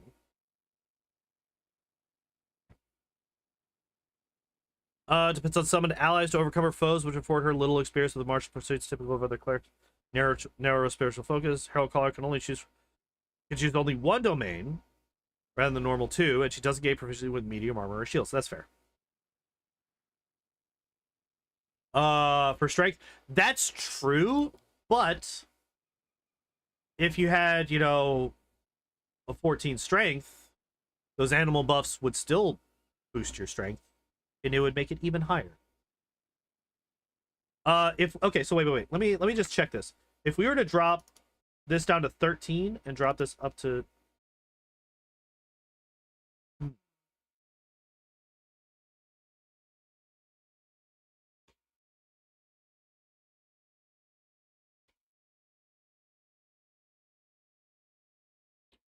So if you were to take the charisma down to 12, the wisdom from 15 down to 14, you could get your strength up to 14. And you would still have a 16 wisdom, which is high enough. Sit up again. Which is high enough to be able to cast all the spells that we're actually going to get to in this DLC, right?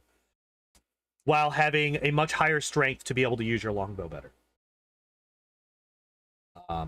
And it would also cut down your charisma a bit, which means that you would have less channel positive energies. But, you know, sometimes you have to take just put points into wisdom. That would be nice. That would be nice. Deadly aim. Yeah, this guy's going full on Archer Man. Full on Archer Man, which I'm kind of okay with, honestly. Level 7.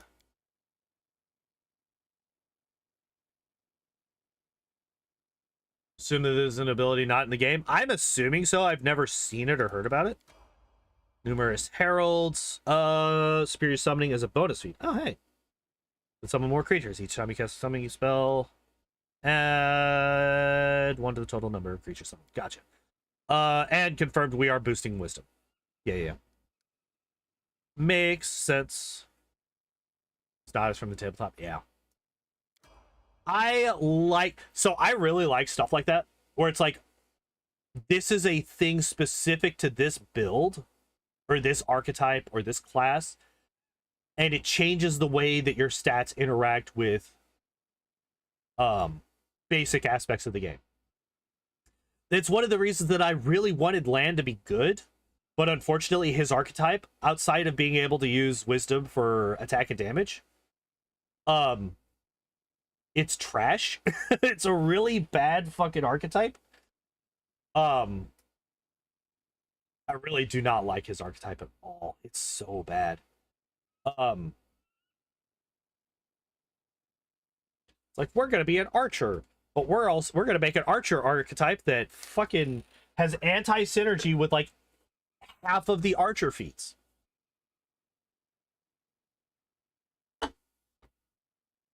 Yeah, it is also not a thing. What game have you been playing? I really hate that it's the anti-synergy between Zen Archer and the Archer sheets. Archer feats. It's not free rapid shot and many shot. It disallows rapid shot and many shot to give you flurry of blows, or whatever the fuck. Which is,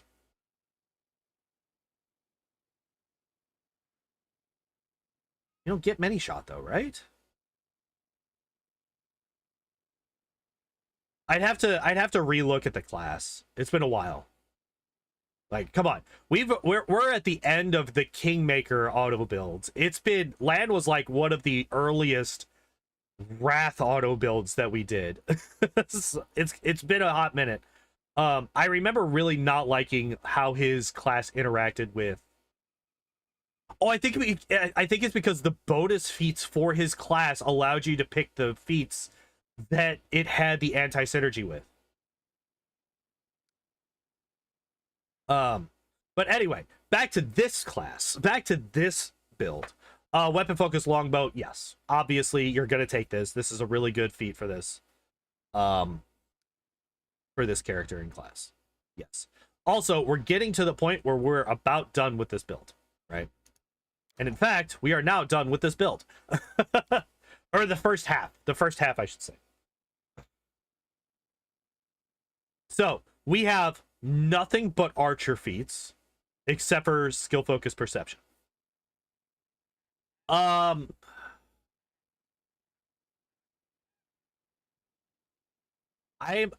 like this. Yeah, it's not leaning super hard. It's not leaning at all into the summoning aspect, because you already get numerous heralds. Oh, that's because you just don't need it, because you get them for free.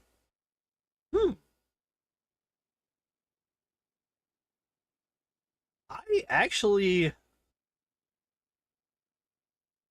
take a skill focus at level 2, at level 1. That's actually fair. I did forget about that. Would it have been better? Like, the only thing that I can say is it might have been better to take it into one of the ones that he actually has a class skill in. That would actually be a bit, maybe not better, but it would be more optimal. Which I guess that means better.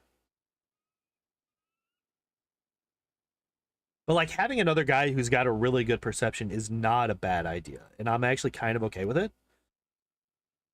I'm actually kind of okay with it. And as soon as we hit this is going to be a 17 like lore religion. So it actually bumps it up to max out with his lore religions as well. Yeah, I actually really like this. This is like, it's like hyper basic, right? Like, this is a super basic build. There's not anything super crazy about this whatsoever. But it's really strong in its simplicity, and I like that a lot. Goes out of its way to give you summoners knowing that you will lose companions because of plot reasons. That's also true, actually. And the fact that this guy can do both summoning really well and is just a really good archer as well, despite the fact that he doesn't have any strength bonus unless you buff it. I actually think I really like this build. This is like a really good archer build.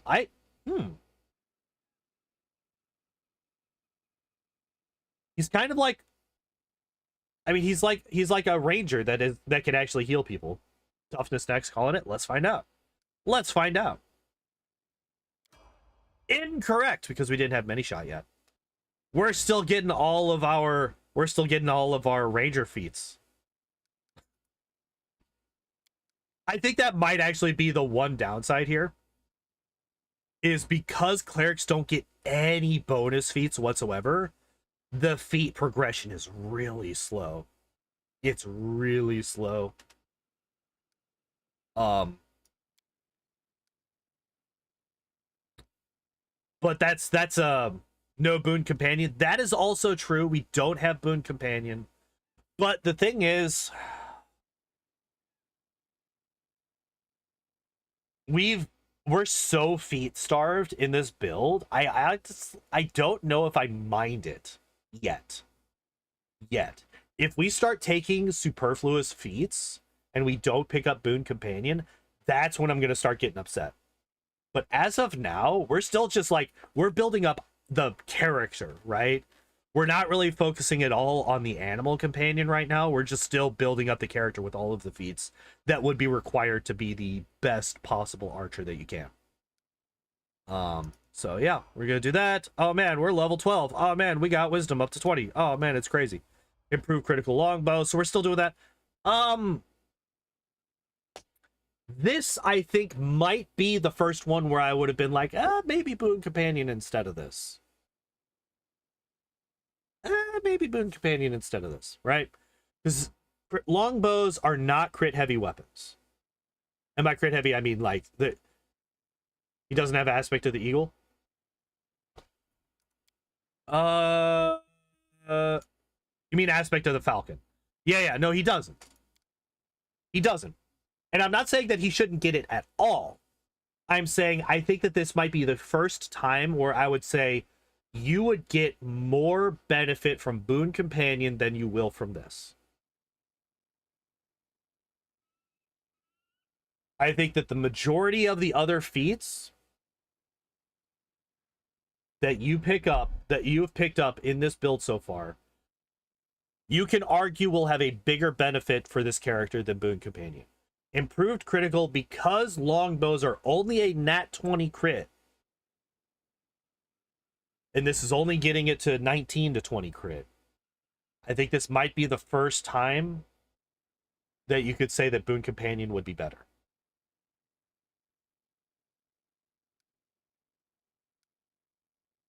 But it's kind of a maybe thing, so I'm still not overly upset that we don't have it yet.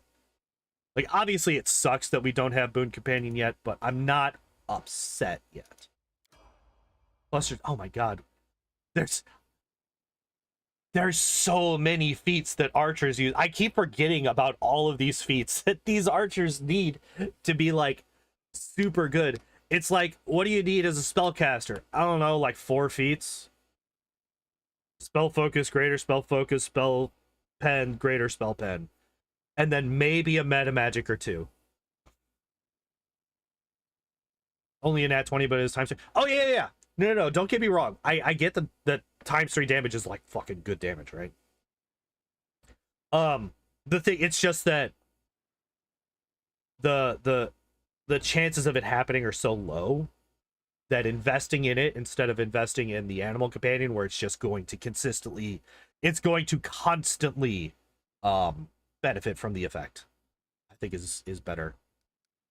And like, the reason that I don't have that same complaint about weapon focus here, well, it's only a +1 to attack. Look, Igor, we'll have to look at that later. We'll look at that later.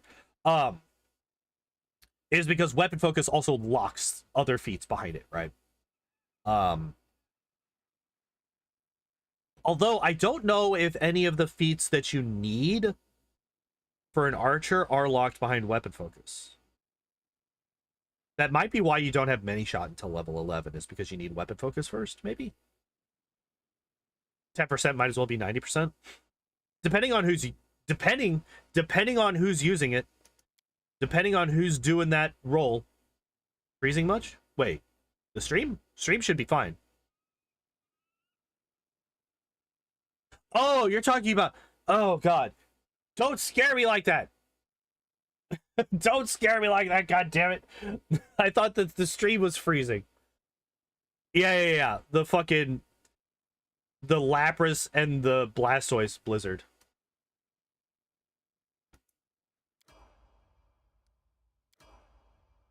All right, this is fucking stupid. This is the first one where I'm like, nope. Boon Companion, motherfucker.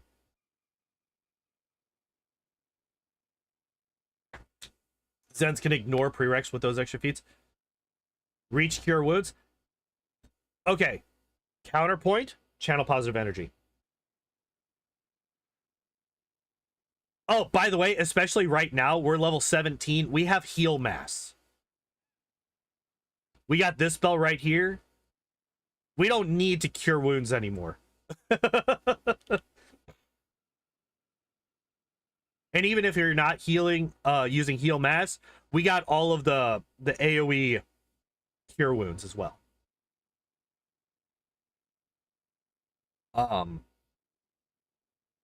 So yeah, level 17 reach is fucking stupid. I hate it. I hate it. It's bad. Don't do that. This is the first level where I am 1000% saying, fucking take Boon Companion. Take Boon Companion, you fucking cowards. So yeah, this was bad. This was bad. You should not take this. There's no point. And there's the Quicken. We always take Quicken spell for no reason. Although,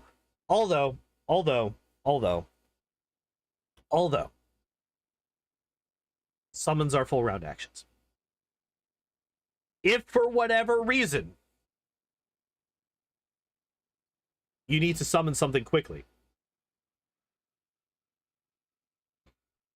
burn a motherfucker that is way over there. Yeah, it's like, oh, I can't even see him because he's still in the fog of war, but I'm gonna hit him with the Hellfire Ray real quick.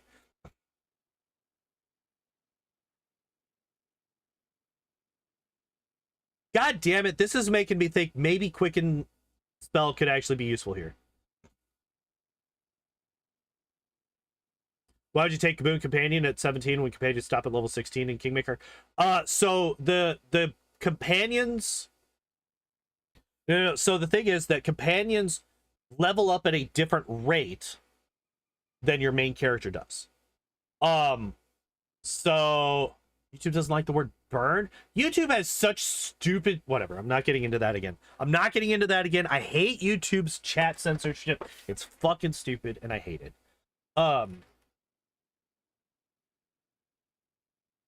So, even though the companion caps out at 17, the companion caps out at 17 when you hit either level 19 or 20. Here, I can actually look this up. Pathfinder Animal Companion. Animal Companions. All right, let's take a look at this real quick. Bam. Ah, not that one. That one. There we go. Okay.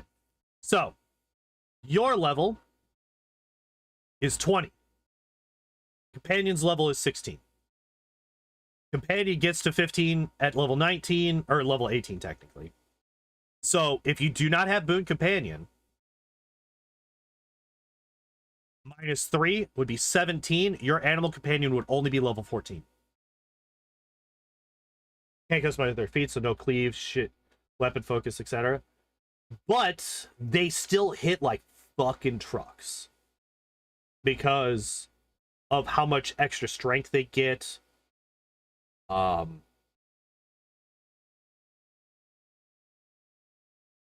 Like they are absolute monsters, regardless of whether or not you can customize their build.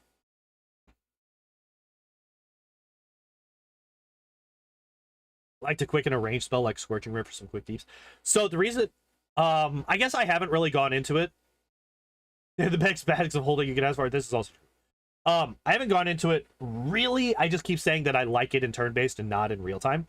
So the reason that I don't like Quicken for the vast majority of circumstances in real-time combat in these games is because you can't just right-click and go.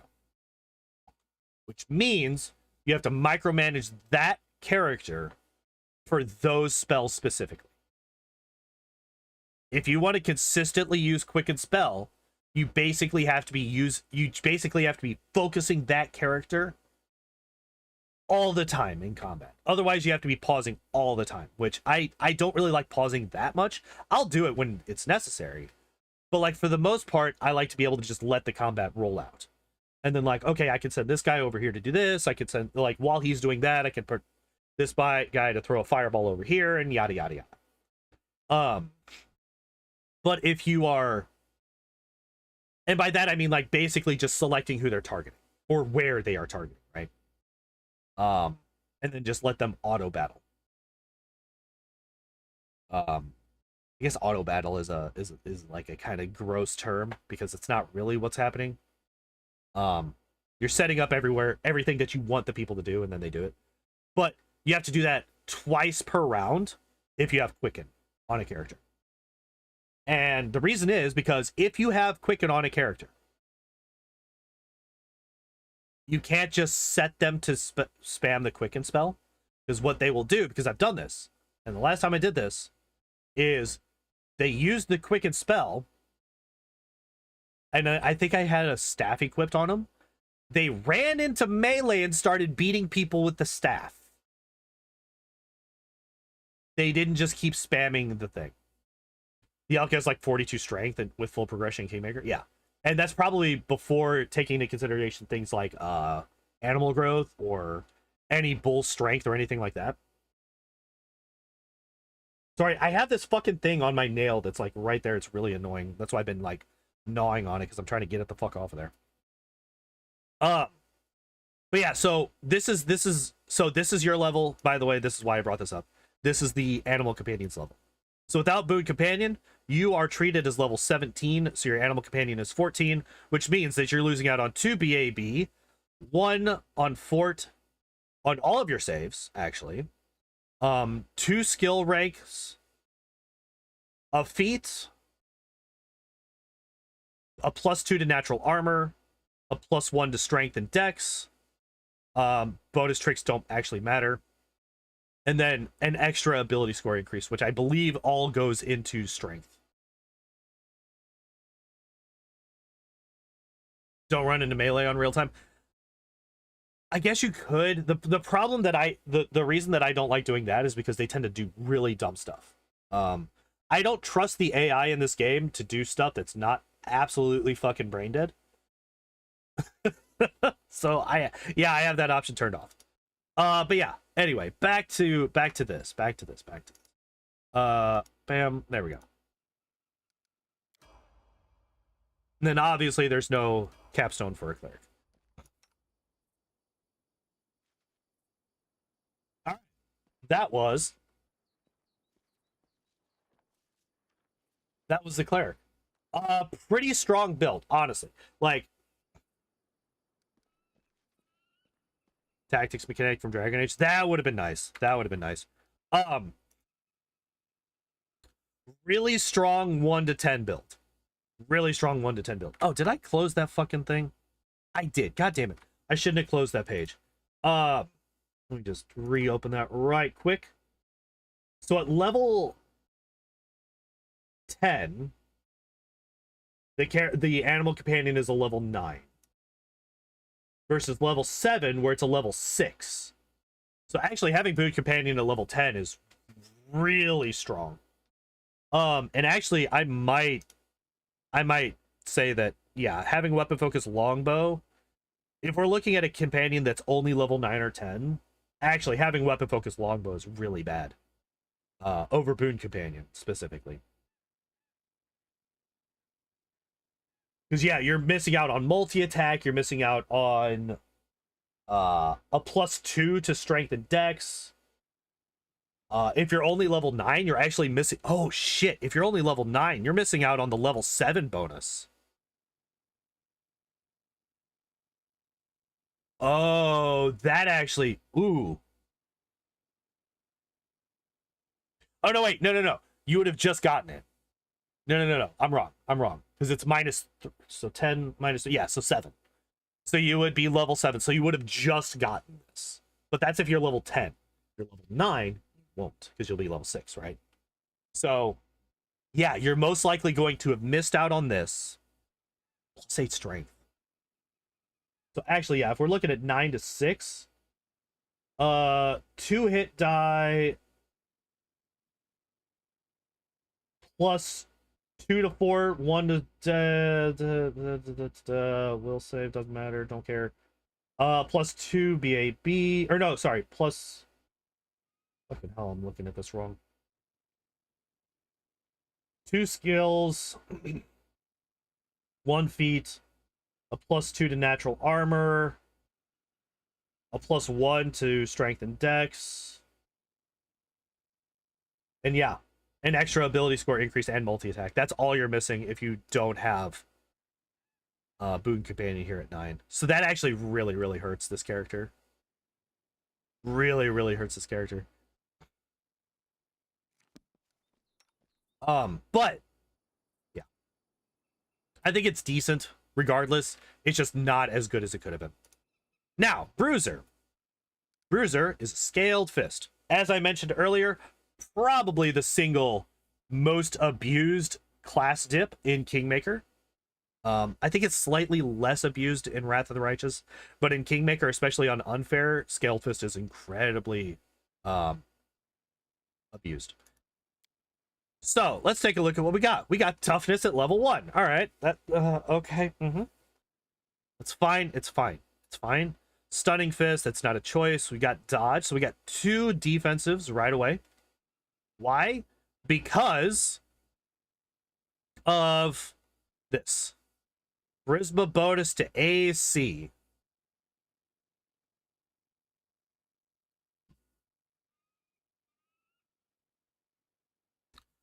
Charisma bonus to AC. And that's in addition to dex. So you would build a scaled fist level 1. And then some people would do Paladin 2 so that you would also get your charisma to saves. And then just boost the fuck out of charisma, right? And then they would also have things like Crane Wing and Crane Riposte and all of those things. So you would actually have an absolutely insane armor class. Where even on unfair, it would be very difficult for people to hit you. And I'm seeing a whole lot of shields here. So we will see what all defensive options that we're taking, because it's looking like we got a lot of defense and not a whole lot of offense so far. So it looks like this guy might just be the frontline tank. So yeah, we got dodge plus toughness. We got go away. Blind fight, interesting.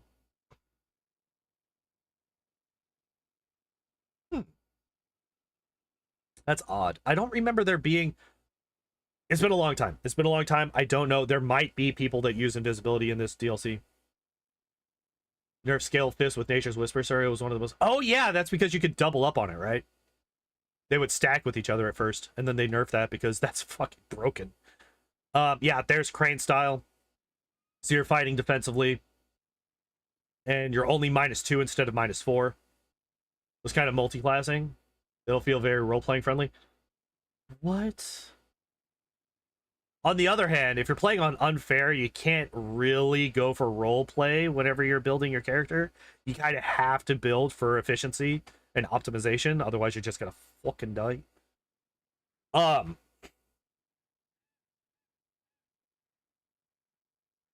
So yeah, there's another +4 that you lose if you actually hit. That's why I don't play unfair. That's fair. Not playing unfair is more fair than playing on unfair, strangely enough. And then we have combat reflexes, which I think is fine. We actually have a pretty decent dex score. 18, actually. Jesus. What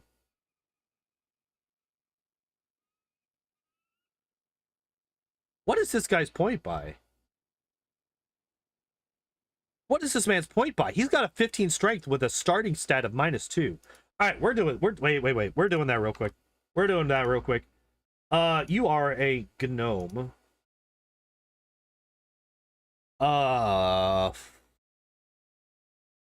14? I'm assuming 14. Dex is still 16. Con is 12. Wisdom is 10. And Charisma is 16.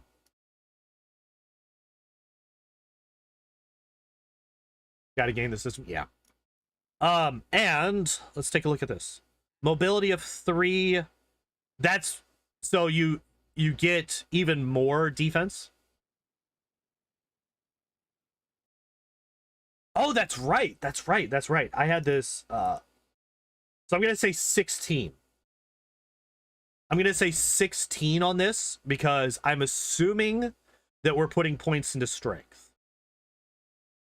So a 16 strength. Right now we're at a 30 point buy, unless I'm wrong with something. Which we'll see in a moment. We'll see once we get to level 8. 11 perception, which is great, and then UMD is a very strange one. For a charisma-based class, for a charisma/dex-based character, I would assume either persuasion or stealth. Not UMD. UMD is a very strange choice here, I think. But yeah, let's continue on. So yeah, we got combat reflexes, so that gives us 4 attacks of opportunity. Or I guess technically 5 all told. Brick shithouse. Reggie, eat your heart out, right? And then we get True Strike for our first key power and Bark Skin for our second, so even more AC. And then True Strike to help us hit, you know, if we're running a little low on that. And then Defensive Spin. Oh my god, this guy's never gonna get hit. Yeah, so if we boost all of this stuff together, so that's a +4. We're at. We'll have to check that at some point, because like RAC, and this is without any of the extra bonuses, right? This is without any of the extra bonuses. So we got another +8. Just from the bonuses of Crane, Wing, and Defensive Spin. Another plus, is it 4? If you're fighting defensively. So that's 12. 13 because Crane style gives you an extra +1. So we're looking at a 34 AC, I think. Oh yeah, and Bark Skin. That's another 4, right? Wait, what is Bark Skin? +2 every 3 caster levels above 3rd. So that's... Wait. Oh yeah. So this is a +3. So that's a 37 AC that we got right now. It's a 37 AC we got right now on this guy. And like both touch and flat-footed are decent. Size bonus, I think that's already calculated. Yeah, size bonus is already in this. So I was just taking the 21 and then adding all the bonuses that aren't showing on there right now. We got it. And then we got Crane Riposte. So we're now only a -1 on attack rolls for fighting defensively. And we get an extra trigger for attacks of opportunity, which is good because we have combat, whatever the fuck. This one, combat reflexes. I kept thinking expertise, and I'm like, I know that's not right. Combat expertise is the defense one. About for some streams on Discord discussion, we take a fictional character and we try to build it in Kingmaker Wrath of the Righteous. That would be interesting. I would actually even be okay with doing that just on normal streams.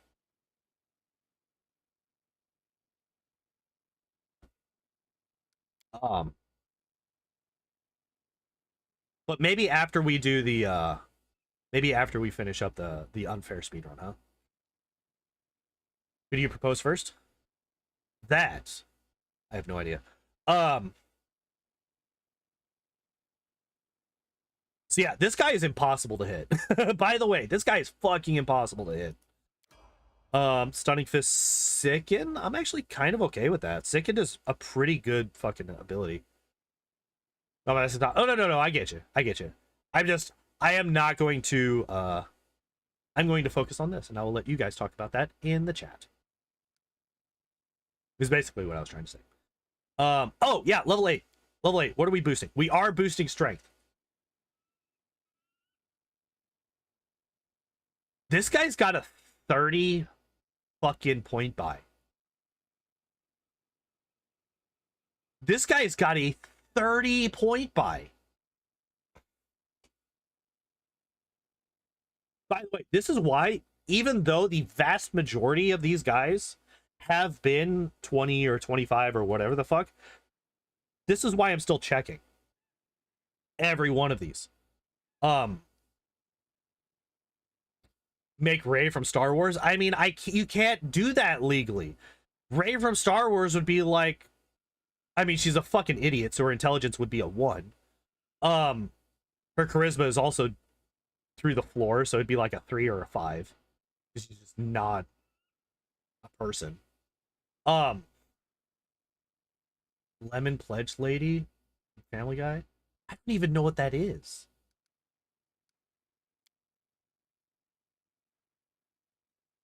Made the calculations wrong, or they fuck up the race of the character. I mean, like, okay, so I could actually show you what my calcs are. Because I'm not using my own calculations. I am literally using this. I am just putting in the numbers that we have, and it is telling me what the point buy is. And I currently have it selected at high fantasy, which is what, you know, most mercs are a 20 point buy. And it's showing me that I am 10 over for that 20 point buy. And these are the stats that you would have. Oh, wait, maybe wait. Oh, no, wait. I do have one thing wrong. Sorry. He's only a 25 point buy. He's a 25 point buy, not a 30. That's not as bad. That's not as bad. Still really strong for a merc, though. Base 17? Nope, 16. 16 strength. Because he's putting points into strength, and we got to remember that we're starting above level 4. So he's already got 1 point from level 4 put into one of these stats. So he started at 16 strength. Which is why I wanted to double check that he was putting points into strength here at level 8. Key power Scorching Ray. Actually, let's talk about that real quick. Yeah. Restoration is fine. I don't think that Scorching Ray is a good idea here. I think that this is not one that we should take on this guy. He's going to be the guy who's in the front line. He's going to be the guy who's going to be punching people or trying to. And he's going to be the guy who's going to be absorbing the majority of the damage that we deal with, right? So, because of all of that, I don't think that a ranged attack is a good idea.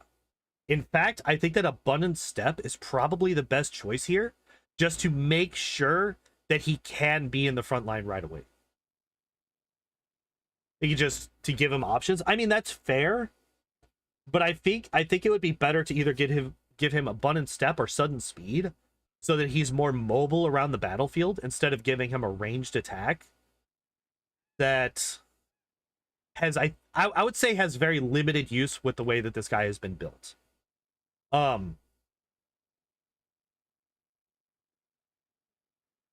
think that this is not taking advantage of his strengths to the best of their ability.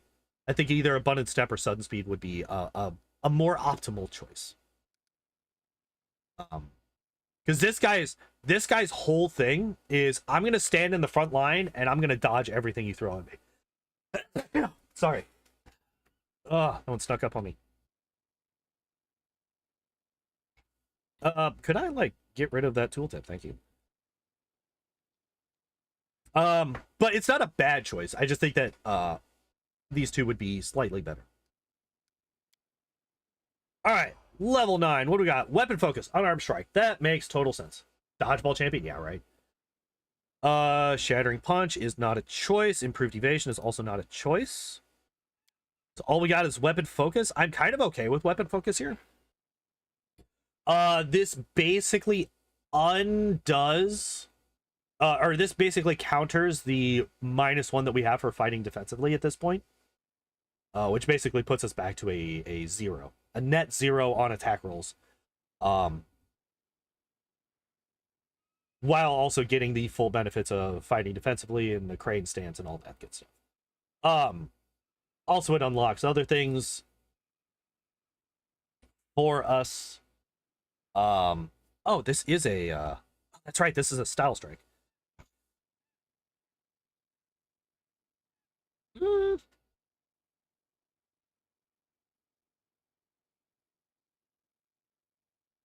I think that I would prefer leg sweep over shattering punch, because leg sweep also gives us another trigger for our 5 attacks of opportunity per round. And I think that's probably the best one that we have here.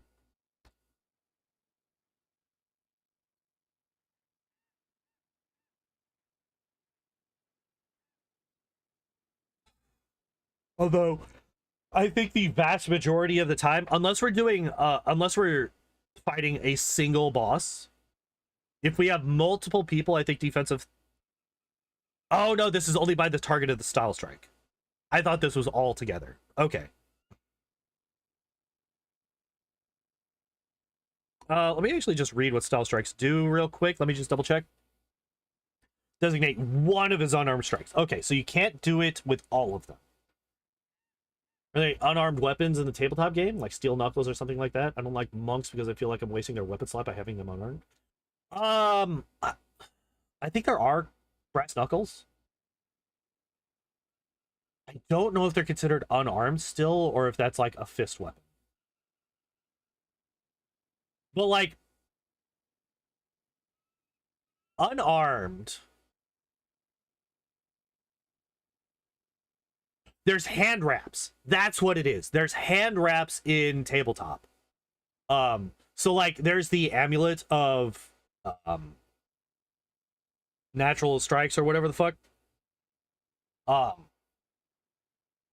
There's the amulets in Kingmaker and Wrath that give you a bonus to your unarmed strike. Quarterstaff monk can be fun. This is true. Yeah, there's also just monk weapons, right? And monk weapons do benefit from flurry of blows and all of the other amulet of mighty fist. That's what it is. That is only in Wrath of the Righteous. Is that only in Wrath of the Righteous? There's not one in Kingmaker?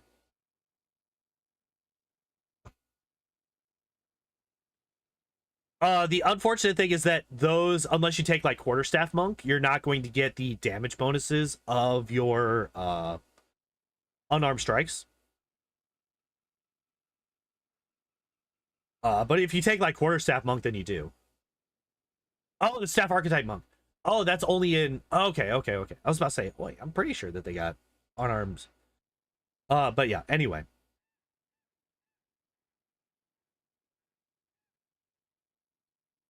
We get one more key power, and then that's it for the level 10 streak.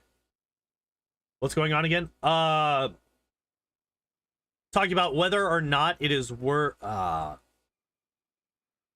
kind of weapons monks... Well, if there's stuff in tabletop for monks to use as a weapon while still using their unarmed attacks. And yes, there are hand wraps that you can enchant that will allow you to basically use them as a weapon. So you give your unarmed strike like enhancement bonuses, and you can enchant them with like fiery or whatever the fuck. So yeah, weapon focus, unarmed strike. I am fine with this. Shattering punch. I would have taken sweeping the lake sweep, but shattering punch is also fine because you just get to ignore some of the DR. I'm okay with this. Wholeness of body is bullshit. Wholeness of body is shit. It's terrible. It's trash. 20 times 2, so you really won't crit much, so other monk weapons are usually way better. There are Saiyan, Nunchaku, and Kingmaker. Not Nunchaku. There are not Nunchaku and Kingmaker, no. There are monk weapons, though. Sai, yes. There's a lot of monk weapons.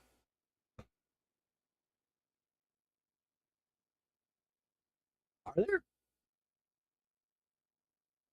I thought that there's one that I'm thinking of that I thought for sure there was in the game, and then I found out that there weren't. I thought it was Nunchaku. Or is that Wrath? Are there not any nunchucks in Wrath?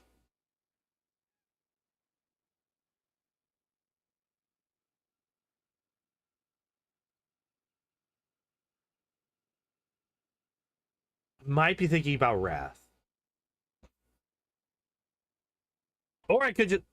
Okay, so I'm not thinking about Nunchaku then. There's something else then. There's a weapon that for the longest time, I thought for sure was in these games. And then I found out that they weren't. I thought it was nunchucks. Apparently not. Apparently I was wrong. But anyway, wholeness of body is fucking trash. It's a trash fucking ability. It's so stupid. It's so dumb. Here, let me spend 2 points from my key pool to heal 10 hit points. Bow staff? No. Because I never really separated that out from just quarterstaff. I know that they're different. I don't know enough about staffs to tell them apart. I'll post them later. No, you don't have to worry about that. I believe you guys. I believe you guys. I was just incorrect. Unarmed strike, or fucking hell. Words. Improved critical unarmed strike. There we go. We did it. We got there. Frog people infesting camp. Oh god, that place. I remember that place.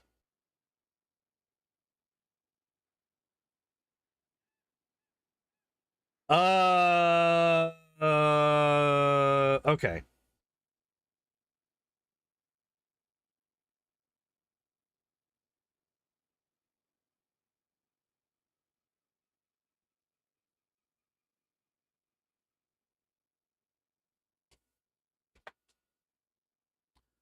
Does monk weapon damage increase with unarmed progression? No. No, it does not. That's why the quarterstaff monk is a very interesting archetype. Is because, hey, get out of there. Yeah. Gotcha. I got you. Yeah, the quarterstaff monk is there so that you can have one where the monk gets his unarmed progression with his weapons. But yeah, other than that, no, they do not. So unarmed strike, you could go dazzling display. This guy would be a pretty decent, like, actually he would be a really good intimidator character, but like obviously you wouldn't be able to do that at level 10. So for the level 10 build, I think improved critical would only be maxed beaten out by improved initiative, maybe.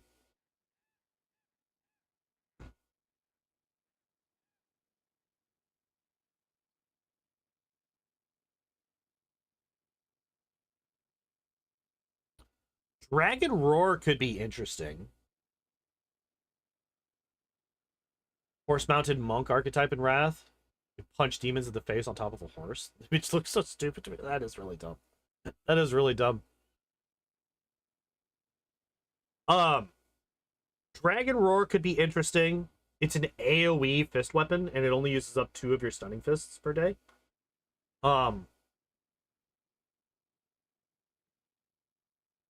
Improved initiative would be really good for this guy. He's already got a decent initiative because of his high dex, and this is without buffs, right? So you're gonna have a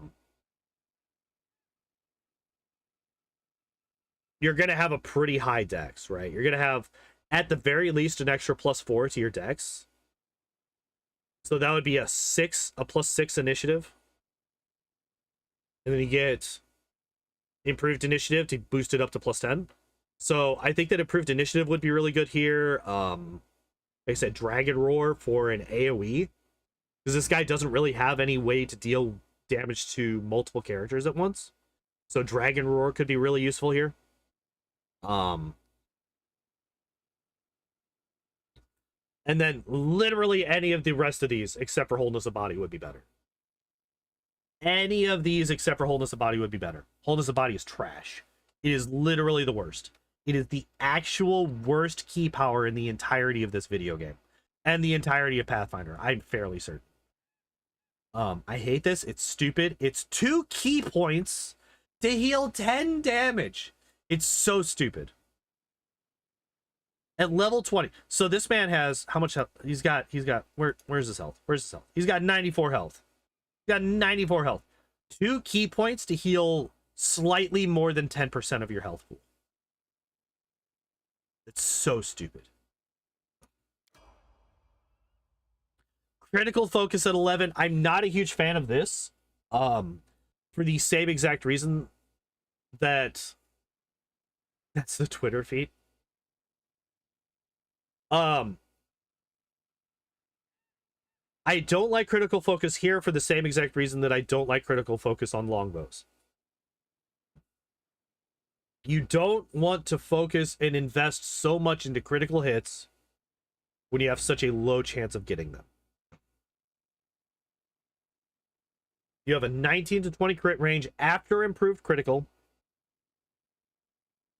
and you're investing a second feed into that. That is not a good idea. Draconic Breath.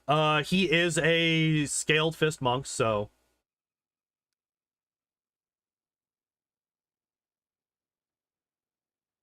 he is a Scaled Fist monk, so Dragon Breath, yeah. Yeah. Yeah, I got no problem with this. Well, he doesn't have a choice. This is just the thing that he gets. Hammer Blow. Interesting choice. I think that's also a shit choice. The fact that they're holding off on Lake Sweep for so long is really, really bad. Lake Sweep is incredibly strong. Especially if you have multiple melee characters, right? If you have this guy and the, like, okay, let's say you have just the basic mercenaries in this party. You have an elk. You have this guy. And you have Magar Varn. All 3 of those, minimum, right? There to take advantage of this guy getting back up from Lake Sweep.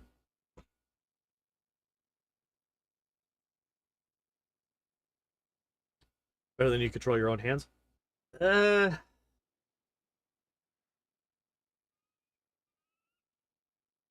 That doesn't necessarily mean that you can get critical hits with it, though.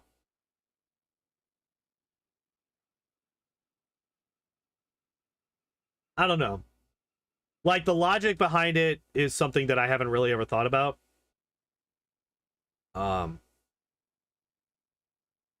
Maybe we could talk about that after I get done with the build. Hammer the Gap. Yes, Monk is one of the characters where I'd be like, okay, Monk gets a lot of attacks in. Hammer the Gap would be pretty decent. I'm actually really surprised that wait, he's a halfling? I thought he was a gnome. Okay, wait, hold up. If we swap that to halfling.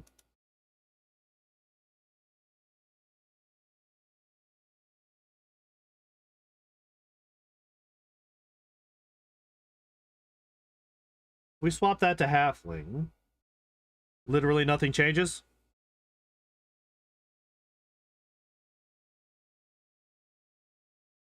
Wait, do halflings and gnomes have the same stats? No.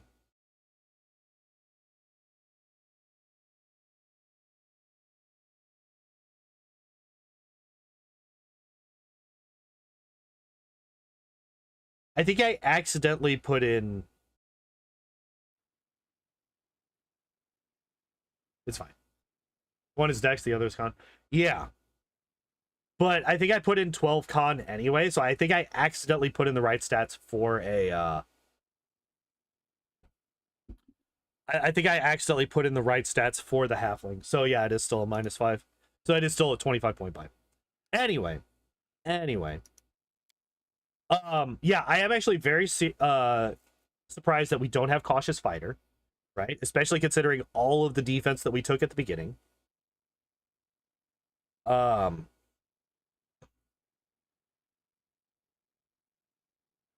we don't have Power Attack yet. That's also surprising. Hi. Again. By the way, guys, this is why so many of my shirts have holes in this shoulder.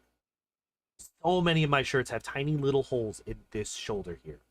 That's because of this little guy here. Yeah, you. You have destroyed so many shirts of mine.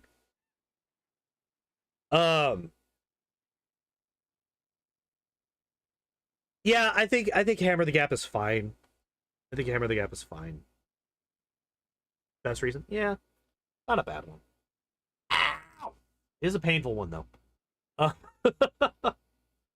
Little shit. You little shit. So we get an extra 2 attacks plus the one that we get from haste. So we get 4 attacks at max BAB after level 11. Or at level 11 and after.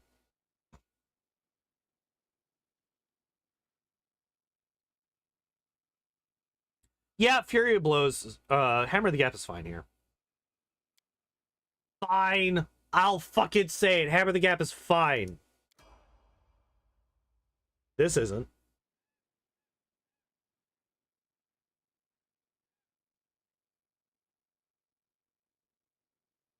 I really don't like this.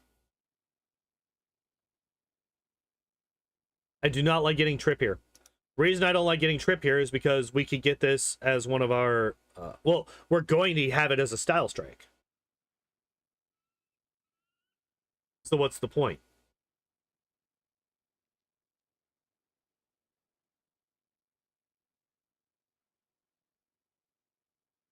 How does he get that? He's an idiot. So because it's a bonus feat. For the bonus Lake Sweep? Oh, I guess it does give a +2 CMB. Yeah, I guess it does give a +2. Fine. I'll allow it. I'll allow it. I don't like it. Staggering critical. Fucking hell. These guys and their absolute obsession with picking the worst critical feats. And also picking critical feats, so many critical feats on people that only have a nat 20 crit range. Think you trip the final boss, Will-O-Wisp? I know. It's so funny watching the Will-O-Wisp fall over. Like, how did you trip him? How did you trip him? He's flying. How do you trip a thing that's flying? But you can. You can in this game. They are not immune to that shit. Which is so funny to me that they didn't just code it in that these are immune to trip. But whatever, it's fine. Yeah, staggering critical is A, the single worst critical feat, and B, you should not be taking 3 critical feats on a person who is using a 19 to 20 crit range weapon. Key Strike Adamantine, Key Power Diamond Soul. That is... How do you trip a skull? There's nothing to trip, it would just roll. It's also floating. It's also literally flying. You trip mimics, which could be used to be... I mean, at the very least, with a mimic, you could, like, see it being knocked on its back or something, and that's how you trip it.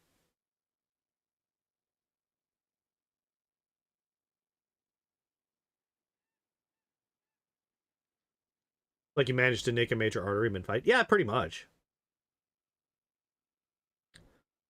How would we do this?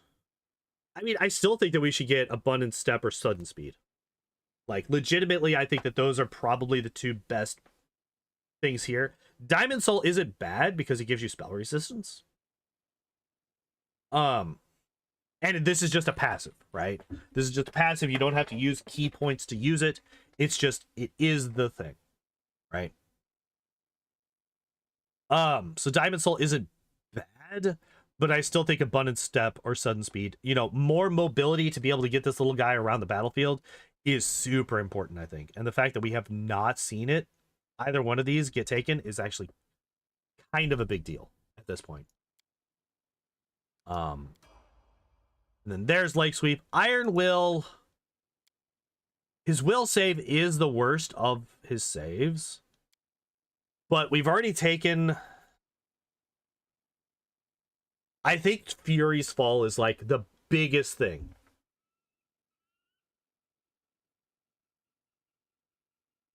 I think Fury's Fall, especially now that we have Lake Sweep, I think Fury's Fall is the single biggest feat that we can take. You really don't want to be grabbing... I mean, Iron Will... No. I'm going to commit. I think Iron Will here is shit. I think it's fucking bad. I think you should get Fury's Fall, and I think that you should be fucking leg sweeping the hell out of people at this point. You've taken another trip feat already. This is forced on you at this point because there's only 4 choices here, and there's 4 spots to make choices. Yeah, I think this is shit. Improved initiative is fine. Quivering Palm, it depends. Quivering Palm can either be really, really fucking good or really, really fucking bad, right? We don't have a wisdom. Also, we don't have a wisdom. Wait, does Quivering Palm on a... Wait, does this change to Charisma? On a Scaled Fist Monk? That was a fun one.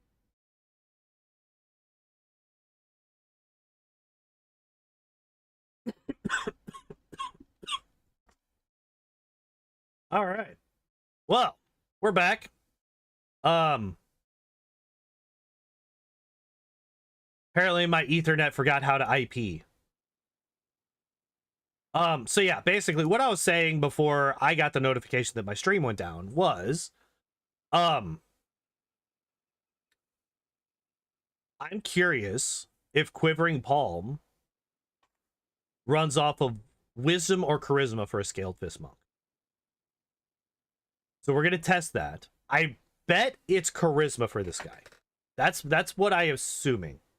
That's what I'm thinking it is. By the way, I'm going to, just in case, refresh everyone if stream is not back yet.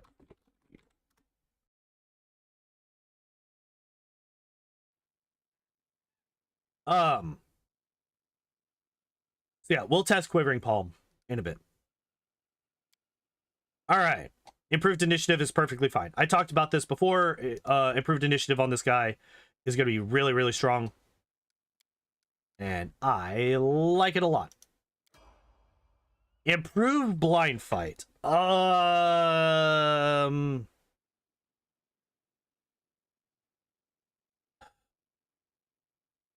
Or the mischance for less than total concealment.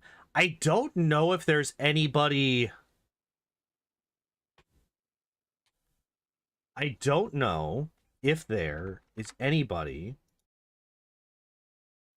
that uses blur effects in this DLC. I don't know. Maybe, very much maybe. But that's basically the only reason that you would take this.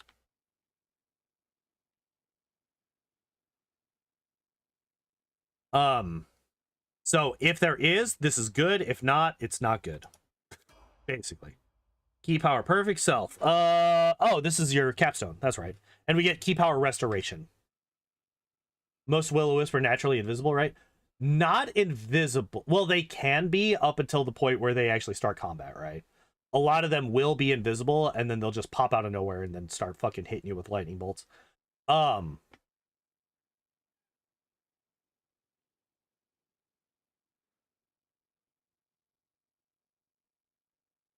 But I guess that would potentially, well, that doesn't help with improve blind fight though, because we already have blind fight. We got blind fight like back at level 1 or 2. Yeah, there it is, blind fight right there. So an invisible attacker gets no advantages related to hitting in melee. You don't lose your dex bonus to ASC. Attacker doesn't get the usual +2.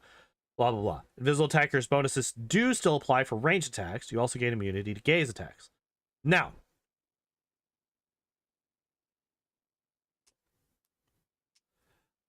so you gain they lose their bonuses with ranged attacks with improved. Okay. So that's like the only... Really? Really?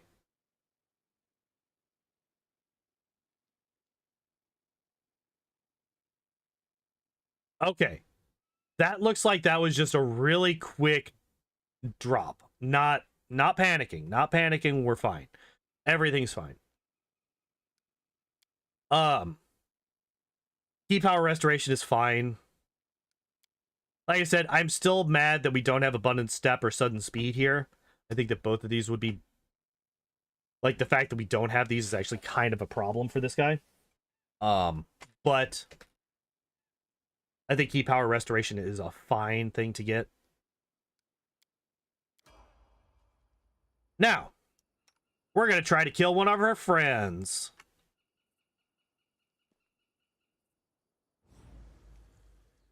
All right. Modifiers 10, DC of 23. Okay, so if we look at Quivering Palm, 10, 20, plus the monk's wisdom modifier, that is a lie. It's the charisma modifier here.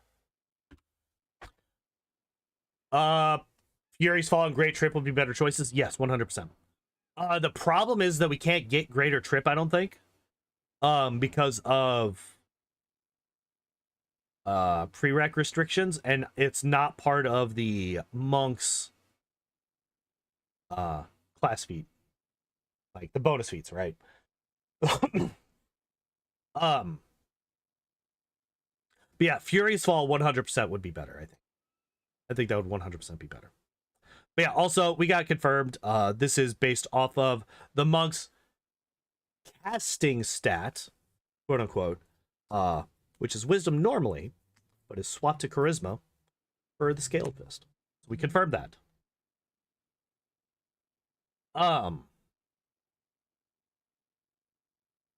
Let's see. How's life? Life is pretty all right. It's pretty all right. We only had like 3 disconnects. Only had like 3 disconnects today. And most of those were at the beginning. We did have one like 2 minutes ago, though.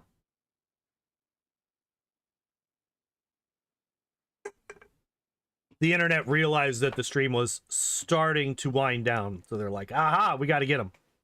We got to get him before he leaves.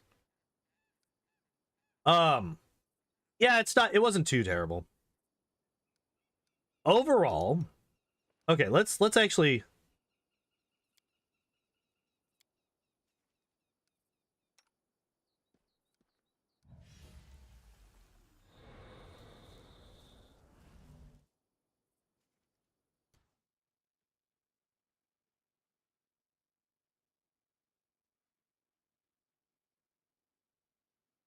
All right, if we do all of that, what's this?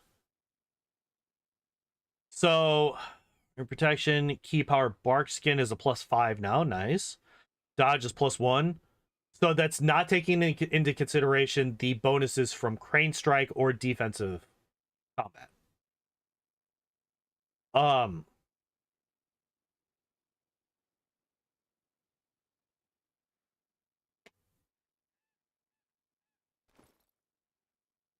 Or any other like benefits of things that we could have possibly got. Oh, we have a belt of dex.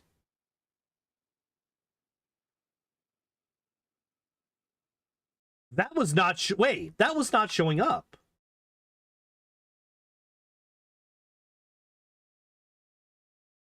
There it is. This dex belt was not showing up, but the 18 was. Right? Am I insane? Am I insane?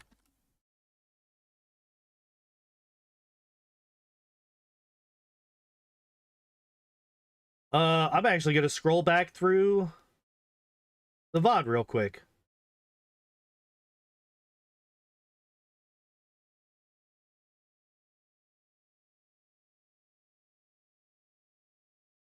The problem is that I have to literally bring up a point where I was like scrolling over the 18 for Dex.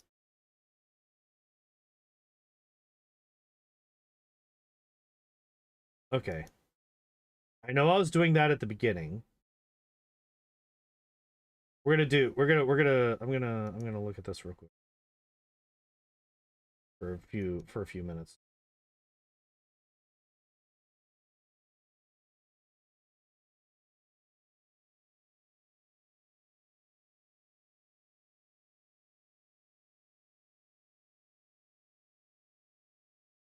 I think I found a spot where I can see it.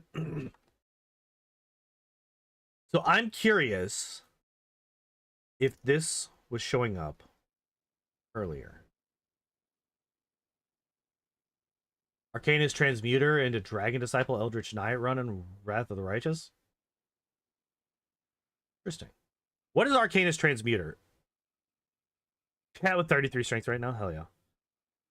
Oh, it's literally just an Arcanist. Yeah, the class Arcanist.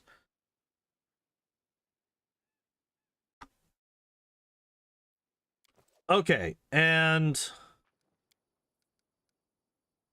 I load the autosave. Ground for a transmuter. Yeah. Yeah. Did missile? No, it's good. You're fine. You're fine. Don't worry about it. All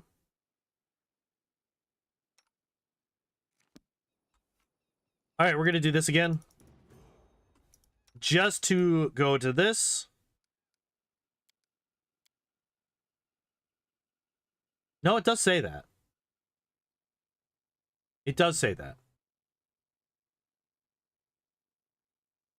Turn unfair playthrough, respect. Nenio into Brown for cheater!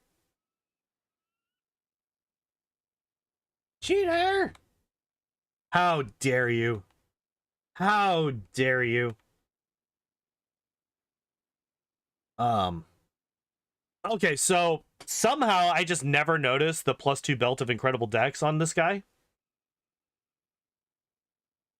So that would actually bring him down to a 20, I believe. I believe that would bring him down to a 20. Yes, it does. It does. So that, okay, fine. I will. That is kind of crazy how this is actually a 20-point buy.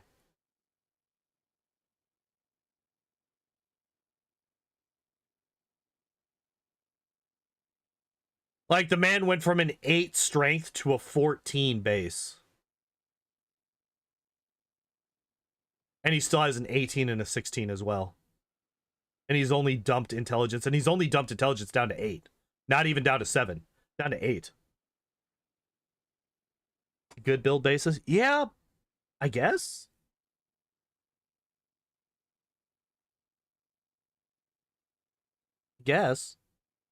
Um...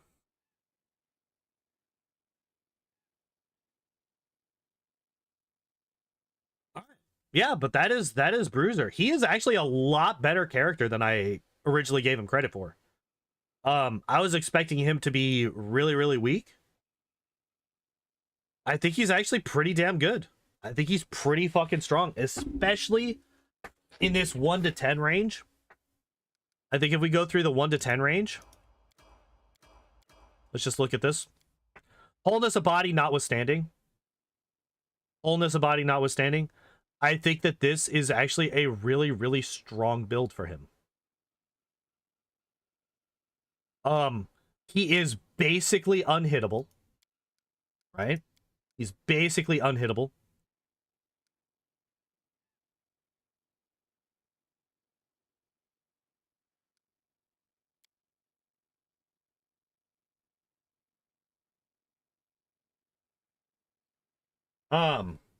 DLC companions are kind of night and day compared to the rest. These are probably the best builds that we've seen.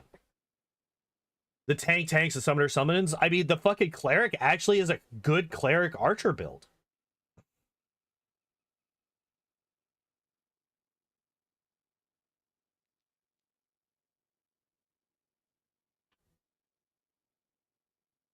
No fucking idea how to use it the first time I played the DLC. Left a bad impression of them. That can happen. That could definitely happen. Yeah, especially if you're not overly oh yeah, there's nunchaku right there. If you're not overly used to building especially certain types of characters, right?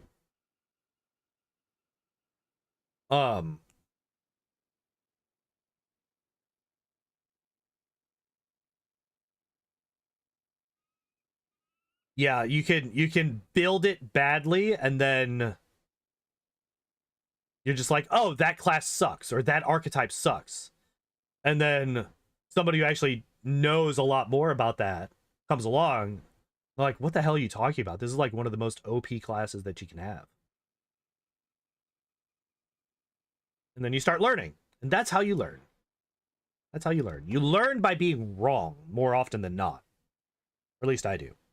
I definitely learn by being wrong more often than not. Then people correct me aggressively. Or not so aggressive. But yeah, I really like these builds. Like, all three of them today have been really good. Like, Gekkor is really strong. Bruiser is, like, probably one of the strongest frontliners that I've seen in a while. And then Cephal Lorentus, like I said, he's, like, the one conjuration summoner where I'm like, this is actually a really good build, and I like this a lot. Where's hot? God damn it, Igor. Trying stuff is fun sometimes. This is true. It is fun. I mean, hell, there was that one day a couple weeks ago, or like, it might actually be even longer than that. It's been a minute. Where we were like, you know what? We're just gonna pop open Wrath of the Righteous. And we're gonna try to build the single highest dex character that we possibly can, and we got it to like 54 or some shit.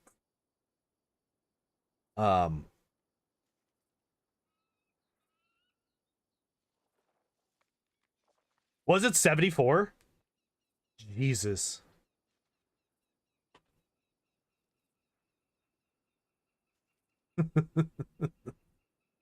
Like, why? I don't fucking know. Felt like it was a good idea. Seemed like a good idea at the time. And we haven't even done one for strength. And strength you could probably get even higher than dex, because with strength you could use legendary proportions, which gives you a lot of it. It was a fun stream indeed. I need to actually split. I need to find that VOD, and I need to split that bit off and just re-upload it as a standalone thing. Could have made all your stats very high as an Aeon. Yeah, we went Legend. It was Legend, because Legend also gets a +4 to all of your ability scores.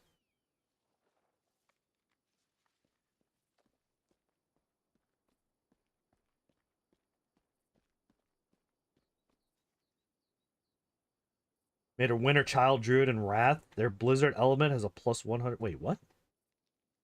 Blizzard Elemental has a +100 to speed. Jesus Christ.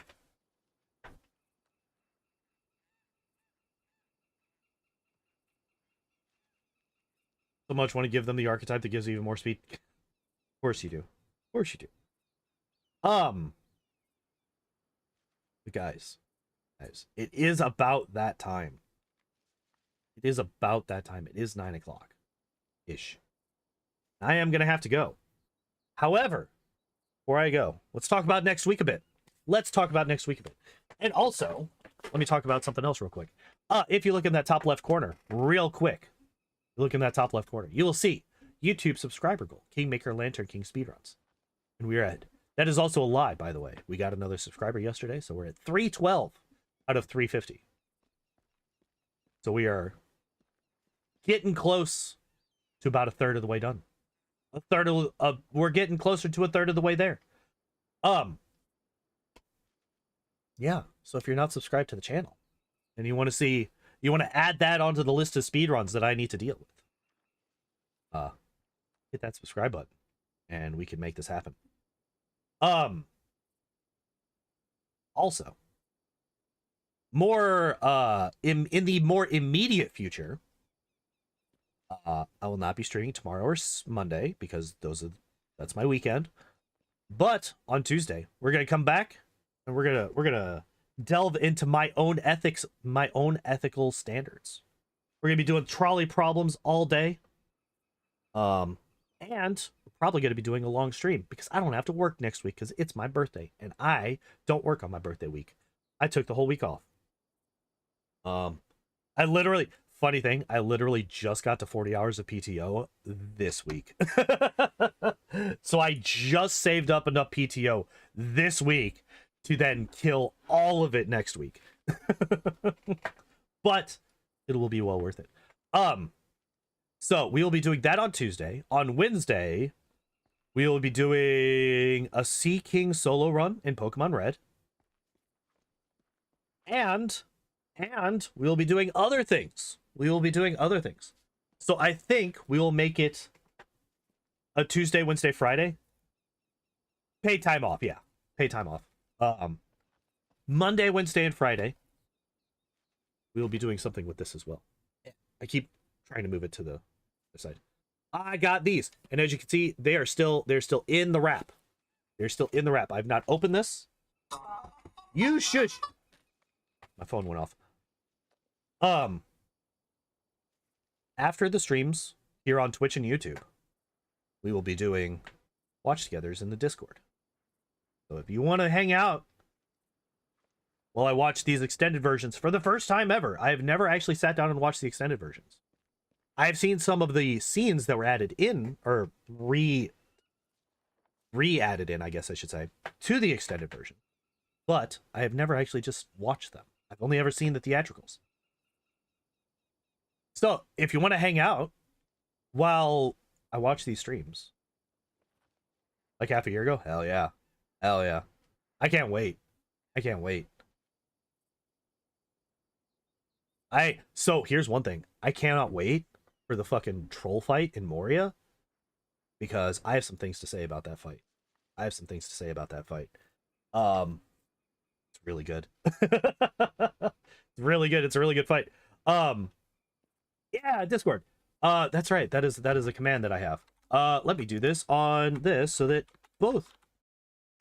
Yes, anybody could join the Discord. You just got to click that link and go in there. Yeah, click that link, go in there. You will probably. So at first you should be restricted in what you could see. You just have to react to the different things in, I think it's the Rolls channel or whatever the hell it's called. It's been forever since I paid attention to it. Rules. If you go into the rules thing, you basically just have to react to that. And then if you want to get notifications on the Discord as to when I go live or when I upload a video or something like that, you can react to the second message there. You don't have to. It's just if you want to. And then, yeah, you should have access to basically the entire Discord at that. So yeah, this will be like the first actual like Discord event that I've ever done.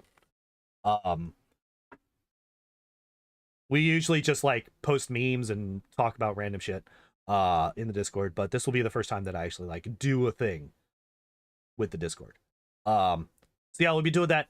I might be pausing it a bit. I'll probably be pausing it quite a bit and just like talking about things and stuff like that. Maybe not quite a bit, but like every once in a while, if I have something that I really want to talk about, or if a scene like pops up and I watch it and I just want to like talk about it for a while and stuff, we'll probably be doing that. So who knows? These 3-hour movies might last 5 hours. But yeah, I'm looking forward to that really, really a lot next week. That was kind of like my birthday present to myself, was to buy that for me. And And yeah, we'll be doing that next week. Yeah, like I said, Tuesday after stream, Wednesday after stream, and I think probably Friday after stream. The only reason that I say probably Friday after stream is because I don't know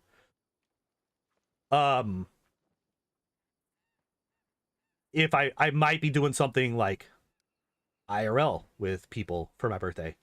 Imagine doing something in the real world. But yeah, I haven't really made any plans or anything like that, so I'm kind of playing next week by ear a little bit. But that's the plan for now. But the plan for now is I gotta go because I gotta get ready for work and I gotta eat breakfast because I haven't eaten anything yet today either. But yeah, thank you everybody for hanging out and watching. This was a lot of fun. And it was nice to actually have a stream where I didn't have to, you know, get really, really angry about my internet, except for at the very beginning. So yeah, thank you all for being here. I appreciate you all as always. And as always, I hope you all enjoyed the stream. I hope you all have a good evening, and I hope to see you next time. Bye-bye.